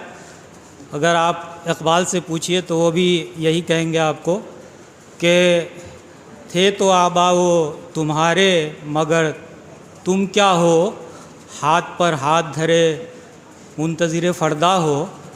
तो काम करने की ज़रूरत है। अगर आप लोग ये तहैया करके आए हैं कि हमें इस फील्ड में काम करना है तो उन तमाम बातों को अपने अपने जहन में अक्स रखिए और मैं अपने पॉइंट पे आ जाता हूँ। मेरा पॉइंट जो है, चूँकि आपका बिल्कुल अब आखिर वक्त है, मेरा पॉइंट है कि वक्फ एक्ट में मैनेजरियल फ़ीचर्स क्या हैं। मैं आपके सामने वो रिपीट करता हूँ की फ़ीचर्स ऑफ वक्फ एक्ट, यानी वक्फ एक्ट के जो बुनियादी नुक्ते हैं और उसमें emphasis on Waqf management, registration right and duties of mutawalli. ये जो आपका ये प्रोग्राम है, ये जो मकसद है, ये असल में इसी के इर्द गिर्द घूमता है। वक्फ एक्ट के की फ़ीचर्स में बिल्कुल शुरू में जब वज़ीर साहब आप लोगों को एड्रेस कर रहे थे तो उन्होंने बात करी थी, अकरामुल जब्बार साहब ने भी बात करी थी। वक्फ के फ़ीचर्स में थोड़ा तनकीदी पहलू भी था उनका, लेकिन मैं तनकीदी पहलू का जवाब नहीं दूंगा, मैं इग्नोर करूंगा, वो हमारे सीनियर हैं। देखिए, एक जो सबसे अहम चीज़ होता है किसी भी इंस्टीट्यूशन को चलाने में डेमोक्रेटिक सिस्टम में, वो होता है लेजिस्लेटिव मेज़र्स। तो लेजिस्लेटिव मेज़र अपनी जगह पर है, दूसरा होता है एग्जीक्यूटिव मेज़र्स। आप दोनों हजरात बहुत सीनियर पोजीशन पर रहे हैं। वज़ीर साहब मेरे ख़्याल में 1984 बैच के IPS ऑफ़िसर हैं, आप वो भी जो है कैडर सर्विस के ऑफ़िसर हैं। तो एग्जीक्यूटिव के लोग हैं, इन्होंने पुलिस का तजुर्बा भी बताया कि पुलिस भी एक्शन में तब आएगी जब आप लोग खुद कोशिश करेंगे। तो वक्फ के फ़ीचर्स में जो आम लोगों का रोल है उसको वक्फ बोर्ड को सोच के या किसी और अदारे को सोच के नहीं छोड़ना है, आपको अपने रोल करने हैं। किसी भी प्रॉपर्टीज़ को अगर आप देखें, ध्यान से सोचें, तो हमारे यहाँ किसी ज़माने में अंग्रेज़ों में लॉर्ड डलहौजी या लॉर्ड कैनिंग्स जैसे लोग होते थे, उन्होंने यहाँ लैंड रिफॉर्म्स लाया। तो उस लैंड रिफॉर्म में प्रॉपर्टी का रजिस्ट्रेशन होता है, रजिस्ट्रार ऑफ सेल के पास आप लोग जानते होंगे। उसी तरह एक रेवेन्यू रिकॉर्ड होता है जो तहसीलदार और कलेक्टर्स के यहाँ मेंटेन किया जाता है, जो लैंड रिफॉर्म्स लॉज होते हैं उसके तहत। और खुशकिस्मती से कहें या इत्तेफाक से कहें, आपके वक्फ इंस्टीट्यूशन के लिए एक स्पेशल एक्ट होता है वक्फ एक्ट, उसमें भी रजिस्ट्रेशंस होता है। तो कोशिश ये होनी चाहिए कि जो भी जायदाद है, खुसूसी तो जो परेशानियां होती हैं वो वक्फ एक्ट में, जो मसाजिद हैं या आपकी कब्रिस्तान है या दरगाहें हैं, खानकाहें, ईदगाहें वगैरह है, उनके मसाइल ही खड़े होते हैं। तो जो इलाक़े के लोग होते हैं, इलाका जहाँ के भी आप दही इलाके के हैं, शहरी इलाके के हैं, आपको चाहिए कि अगर आप सोचते हैं कि अगर इसका नज़्म व इंसराम सही हो या इसके रिकॉर्ड सही हो या इससे कोई दुश्वारी ऐसी ना हो जो कल को मुझे कोई शिकायत हो, तो आपको बग़ैर किसी तफरीक के इस पे काम करना चाहिए। ये इंस्टीट्यूशन हिंदुस्तान में काम करती हैं, आप उनके दफातर में जाएं। अब के ज़माने में इनको इलेक्ट्रॉनिक्स भी कर दिया गया, तो आप इलेक्ट्रॉनिक प्रोसेस से कर सकते हैं। और उस प्रोसेस में कोई दुश्वारी आती है या किसी तरह के आपको कॉन्शियसनेस या मज़ीद अवेयरनेस ट्रेनिंग वगैरह की ज़रूरत है, तो आपको वक्फ वेलफेयर फोरम है आपके यहाँ, बड़ी अच्छी बात है खुशकिस्मती से, तो आप उससे ताउन ले सकते हैं, उसके कांटेक्ट में आ सकते हैं। दूसरी बात, जो वक्फ एक्ट में अगर आप स्पेसिफिक वक्फ एक्ट में बात करें तो आपको यहाँ से एक स्पीकर ने ये बताया कि जो यूपी का रेंट एक्ट है, उसी तरह से तकरीबन 15-16 स्टेट्स ऐसे हैं जहाँ रेंट एक्ट से वक्फ प्रॉपर्टी को एग्जिम्पशंस है। यानी रेंट लॉज में जो पावर्स होते हैं, कलेक्टर्स को कहीं होता है, कहीं रेंट कंट्रोलर्स होते हैं, तो उनके अब वो पावर इख्तियार नहीं है कि वो किराएदार को पूरी तरह प्रोटेक्ट करें। तो आप समझें, और जब आपको किराएदारी में कोई इस तरह से इविक्शन खाली कराने की कोई नौबत आती है या किराया बढ़ाने की नौबत आती है, तो आपके जो वकला हजरात होते हैं उससे डिस्कस करें कि भाई वक्फ इंस्टीट्यूशंस है जो, तो इसमें वक्फ एक्ट का इल्हाक होता है, रेंट एक्ट का इल्हाक नहीं होता है। दूसरी चीज़, रजिस्ट्रेशन को सेक्शन 36-37 वक्फ एक्ट का डील करता है, सेक्शन 40-41 डील करता है। 36-37 के प्रोसेस में कई बार एक तसाहुली का मामला उभर के आता है, जब वक्फ बोर्ड्स की जानिब से ये कहा जाता है कि ये लिमिटेशन बार्ड है, 1 साल के अंदर में वक्फ को रजिस्टर नहीं कराया गया। तो ये बेहतरीन तजुर्बा आप हमारे पास शमीम साहब हैं, वो आपको शेयर कर सकते हैं। लेकिन मैं मानता हूँ कि ये वक्फ बोर्ड को रजिस्टर करने के लिए जो 36 का प्रोविज़न है या 37 का, वो एक प्रेशर बिल्डअप प्रोसीडिंग्स है। सेक्शन 40 एक ऐसा प्रोसेस है जो आप सबको जानना चाहिए। वो ये कहता है कि कभी भी वक्फ को वक्फ बोर्ड में रजिस्टर कराया जा सकता है। वक्फ इंस्टीट्यूशन को, वक्फ बोर्ड को इख्तियार है कि वो उसको इंस्पेक्ट करे और उसको रजिस्टर करे। लेकिन उस प्रोसीडिंग्स या उस प्रोसीजर में जाने के लिए हमें, आप लोगों को जो इस फील्ड में काम करना चाहते हैं, इंटरेस्टेड है, बहुत ज़रूरी है कि वो इसमें शामिल हों और वो इसको समझें। फिर मैं यही कहूँगा कि फिर आपको जो है स्टेट मशीनरी में अल्लाह के फजल से जो वक्फ इंस्टीट्यूशन चलाने वाले लोग होते हैं, जैसे वक्फ बोर्ड है, वो बहुत अच्छे फ़ाल किरदार के लोग होते हैं। अल्लाह ताला उनकी इस्लाह करे, और अगर वो अच्छे से कर लेते हैं तो बड़ी अच्छी बात है, नहीं तो कोशिश करनी चाहिए इजमाली सतह पर कोशिश करें। इजमाली सतह पे कोशिश करने के लिए आपको फोरम का इस्तेमाल कर सकते हैं। बहुत पहले तो नहीं, 15-20 साल से ज़्यादा की मुद्दत नहीं हुई जब आर्टिकल 19 को अमेंड करके गवर्नमेंट ने आपको सोसाइटी फॉर्मेशन को भी फंडामेंटल राइट बना दिया है। तो आप एक नॉन गवर्नमेंटल ऑर्गेनाइजेशन सोसाइटीज़ जैसे इन्होंने वक्फ वेलफेयर फोरम बनाया हुआ है, बना के उस फोरम से भी काम कर सकते हैं, अवेयरनेस का भी, रजिस्ट्रेशन का भी। रजिस्ट्रेशन का इसलिए कि अगर आप लोगों ने नोटिस किया हो तो आपके करीब में ही एक मस्जिद थी जिसे कचहरी वाली मस्जिद कहते हैं, उसको यहाँ के लोकल एडमिनिस्ट्रेशन ने डिमोलिश किया था जुमा के दिन बाहर क्राउड होने के ग्राउंड्स पे, कि पब्लिक जो एक्शंस है, गवर्नमेंट एक्शन, स्टेट एक्शन में कुछ इससे डिस्टर्बेंस हुआ था, और वो इशू जो है हाई कोर्ट में गया था, इलाहाबाद हाई कोर्ट में। तो वहाँ कोर्ट ने कि आपकी ये मस्जिद थी यहाँ पे इबादत गाह, तो उसके लिए रिकॉर्ड्स की ज़रूरत थी, ये रिकॉर्ड लाए और उसमें थोड़ा सा रिकॉर्ड में प्रॉब्लम्स आ रही थी। तो इसमें आपको मैं बताऊंगा कि जब कोई पुरानी मस्जिद ऑलरेडी रजिस्टर्ड हो तो दोबारा उसको गलती से रजिस्टर मत करा दीजिएगा, वरना 2 रजिस्ट्रेशन से नुकसान पहुंचने वाला है। इसमें जो रजिस्ट्रेशन से बात थी, दूसरी बात आ गई, रजिस्ट्रेशन भी मैनेजमेंट का हिस्सा है। दूसरी बात हो गई इनक्रोचमेंट या एलिनेशंस, जिसको वज़ीर साहब ने भी टच किया था।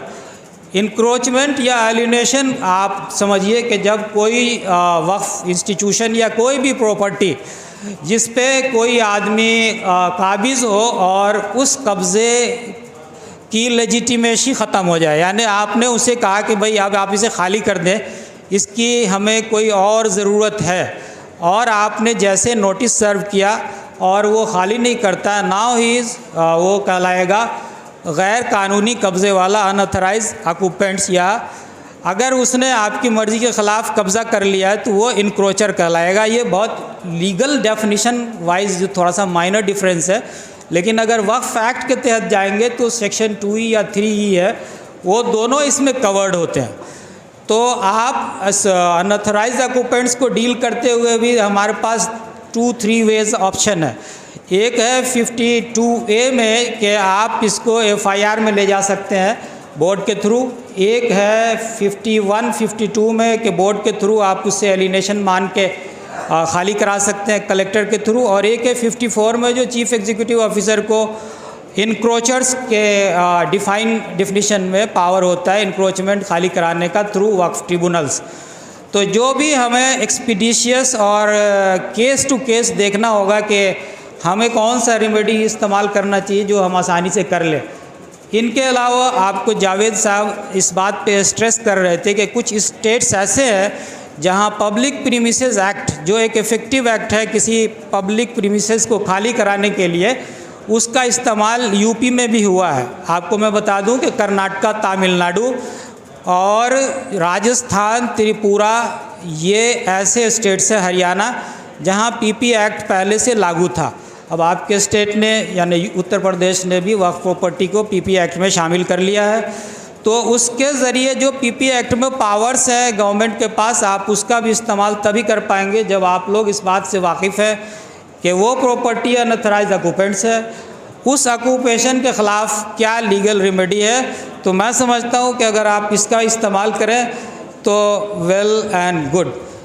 चौथी और आखिरी चीज़ जो मैं कहूँगा, अगर आप लोगों के पास वक्त हो, तो वो ये है कि डेवलपमेंट का एक छोटा चैनल है जो जब्बार साहब ने सेक्शन 32 की बात की थी, बिल्कुल सही कहा था, उधर डेवलपमेंट का जिक्र है। वक्फ बोर्ड को चाहिए कि डेवलपमेंट करे, लेकिन बात वहीं फंसती है कि वो क्यों करे, जब आप खुद नहीं चाहते वो क्यों करे, है ना।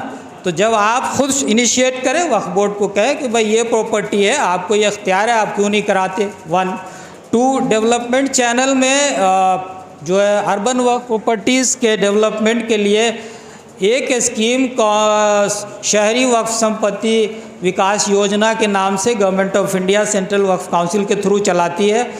तो उसमें आप लोग खुद प्रोजेक्ट लेके आए और एडवांस कॉपी सर्व करें, वक्फ बोर्ड को भी दे और वेट करें कि भाई इन्होंने आपका फॉरवर्ड क्यों नहीं किया। नहीं फॉरवर्ड करते हैं, फिर आप स्टेट मशीनरी के पास जहां आपको रेमेडी बनती है कंप्लेन करें कि भाई ये इनकी ड्यूटी बनती है अगर 32 में, तो ये करते क्यों नहीं। दूसरी जो चीज़ है, आप देखेंगे कि गवर्नमेंट ऑफ इंडिया के पास कई तरह के प्रोग्राम्स होते हैं, जैसे मौलाना आज़ाद एजुकेशन फाउंडेशन में है। वज़ीर अंसारी साहब जब आप दिल्ली में थे, वहाँ के सेक्रेटरी थे, इनके अंडर में कई प्रोग्राम्स थे। आप वहाँ से पैसे लेके गर्ल्स एजुकेशन या गर्ल्स पर्पसेस के लिए वक्फ प्रॉपर्टी को डेवलप कर सकते हैं। तो कोशिश करने से ये भी हो सकता है।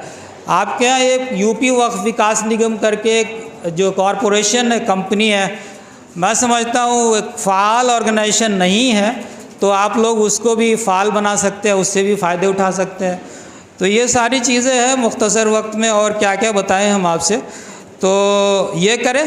Duties, right and duties of mutawalli की बात है, तो राइट एंड ड्यूटीज़ मुतवल्ली, तो मुतवल्ली तो वो शख्स होता है जिसको मंशाए वक्फ इंटेंशन और डिज़ायर ऑफ वाकिफ़ के ज़रिए किसी को बनाया जाता है वो होता है। तो ये इस्लामिक कंसेप्ट है। लेकिन अगर आप स्टैचूट या वक्फ एक्ट के थ्रू जाएँ तो इसमें management committee, state officer, executive officer, बहुत सारे कंसेप्ट हैं।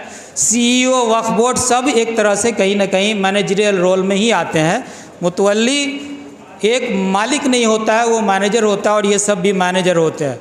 तो अगर आप लोग चाहें तो मैनेजिंग कमेटी बनाएं ऐसे वक्फ इंस्टीट्यूशन जिसके मैनेजर या मुतवल्ली का आप पता नहीं है, क्योंकि वक्फ तो काफ़ी पुराना हो सकता है वो फैमिली ख़त्म हो गई हो सकता है वो लोग इंटरेस्ट नहीं लेते हो, स्पेशली ख़ास करके कब्रिस्तान मसाजिद के मामले में। तो मैनेजिंग कमेटी एक अथराइज लीगल कंसेप्ट है, आप उसको ध्यान दें, उस पर काम करें। वक्फ बोर्ड से कमेटियाँ बनवाएं, वक्फ इंस्टीट्यूशन मसाजिद वगैरह को रजिस्ट्रेशन करवाएं। डेवलपमेंट के एस्पेक्ट में एक बात हमारे कई स्पीकर्स ने आप लोगों के सामने रखा और वह बहुत अच्छी बात थी। अगर आप लोगों के सामने मैं इसमें ये कहूँ, आपको रिकॉल कराता हूँ कि कुछ लोग ईरान से, फ़ारस जो उस ज़माने में था, वहाँ का बादशाह होता था खुसरू परवेज़। तो उसको जब वो नबी करीम सल्लल्लाहु अलैहि वसल्लम का ख़त मिला, आपका मकतूब, तो उसने पढ़ने के बाद उसे फाड़ दिया।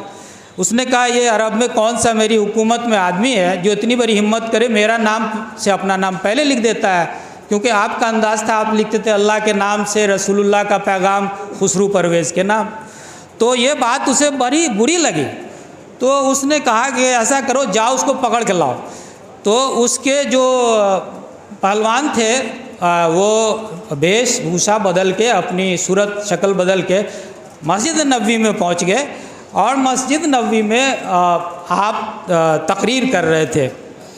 तो आपने तकरीर की पूरी, उसके बाद आपने, कोई उन्हें पहचान नहीं रहा था कि ये कौन लोग हैं। तो आपने कहा कि तुम लोग फला की जगह के लोग हो, तुम्हारे बादशाह खुसरू परवेज़ को उसके बेटे शेरुया ने कत्ल कर दिया है, इसलिए अब उसका फरमान जो तुम मेरे लिए लेके आए हो नाकिस है। तो उन लोगों को बड़ा ताज्जुब हुआ कि भाई हम लोगों ने बहुत राज रखी थी बात, अब राज कैसे इनको पता चल गया। तो यकीनन ये अल्लाह के रसूल है जो इनको पता चल गया। मैं इस वाक़े से, अगर आप इस वाक़े को पढ़ेंगे, आप लोग मौलाना शिबली नुमानी के इलाके के लोग हैं जिन्होंने सीरतुन नबी पे काम किया था, कि वहाँ मस्जिद नबी में नबी करीम सल्लल्लाहु अलैहि वसल्लम नमाज सलात के अलावा भी बहुत सारी एक्टिविटीज़ डिस्कस करते थे। बाहर वालों को भी अलाउड था कि वो आए और बैठे और दूसरी चीज़ करें। वो अभी आए थे, अभी वो अब क्या बदमाशी करते या क्या फरमान सुनाते बादशाह का, तो उसे भी एंट्री मिल गई थी, है ना। ये नहीं था कि उसे ये कहा गया था कि भाई तुम अनजान लोग हो, मुसाफिर हो, तुम अभी ईमान नहीं लाए हो, तो तुम्हारी एंट्री मस्जिद में नहीं होगी, क्योंकि मस्जिद जो है सिर्फ़ और सिर्फ नमाज कायम करने की, अक़ीमिस सलात की जगह है, वो अफजल है उसके लिए। लेकिन दूसरी एक्टिविटीज़ के लिए जो भी कौम के फ़ायदे के लिए है वो हमें करना चाहिए। उस मस्जिद में असहाब सिफ़ा भी रहते थे। तो मैं समझता हूँ कि आप लोग जिन लोगों ने भी मस्जिद के दूसरे किसी मकासद की तरफ ज़ोर दिया है, ख़ास करके जब्बार साहब कह रहे थे कि इसको एजुकेशनल पर्पस के लिए भी डेवलप करना चाहिए ऊपर, तो बड़ी अच्छी बात कह रहे थे। और अंसारी साहब तो तैयार हैं कि वो स्कूल खोलने को। तो इन सब हजरात से जो हमारे बुज़ुर्ग हैं, इन्होंने पब्लिक एडमिनिस्ट्रेशन में बड़े बड़े काम किए हैं और बहुत बहुत दिनों काम किए, पूरी उम्र काम किए, जवान से बूढ़े हुए हैं।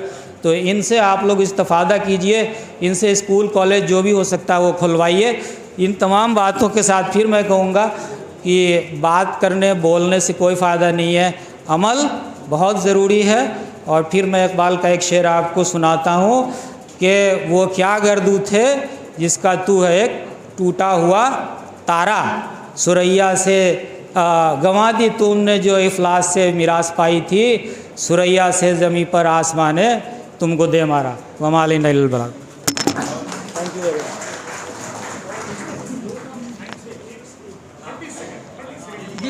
तशरीफ लाएं मोहतरम वज़ीर अंसारी साहब।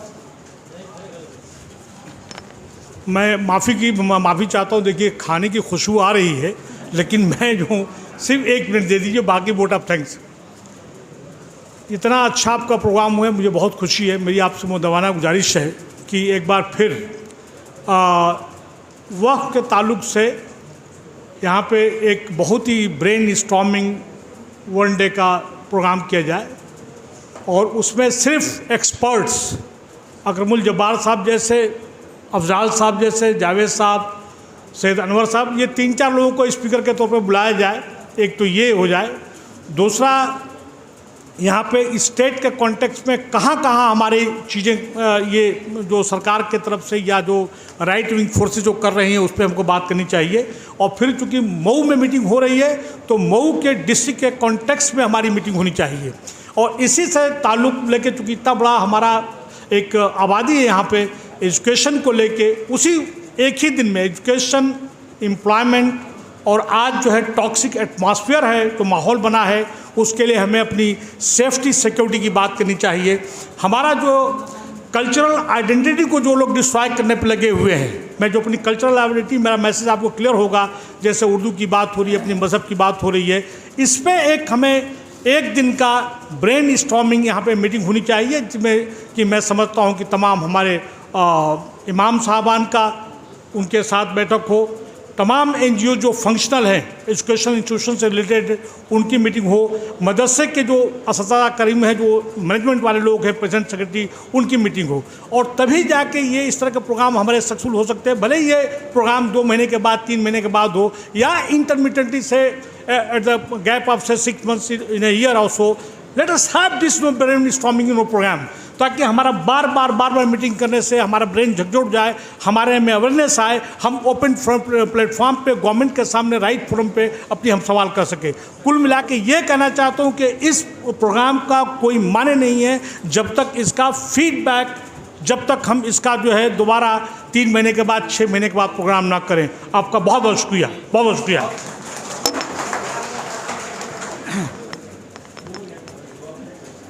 मोहतरम वज़ीर अंसारी साहब ने आज के इस कॉन्फ्रेंस में आप लोग जो तशरीफ़ लाए हैं उन सब को फिर से एक बार याद दहानी कराई है कि ये कॉन्फ्रेंस हमारे लिए सिर्फ ज़रूरी नहीं थी, बल्कि इस कॉन्फ्रेंस में हमको किस तरह से अपनी ज़िम्मेदारियों का अंजाम देने की कोशिश करना है, हमें उसकी फ़िक्र होनी चाहिए।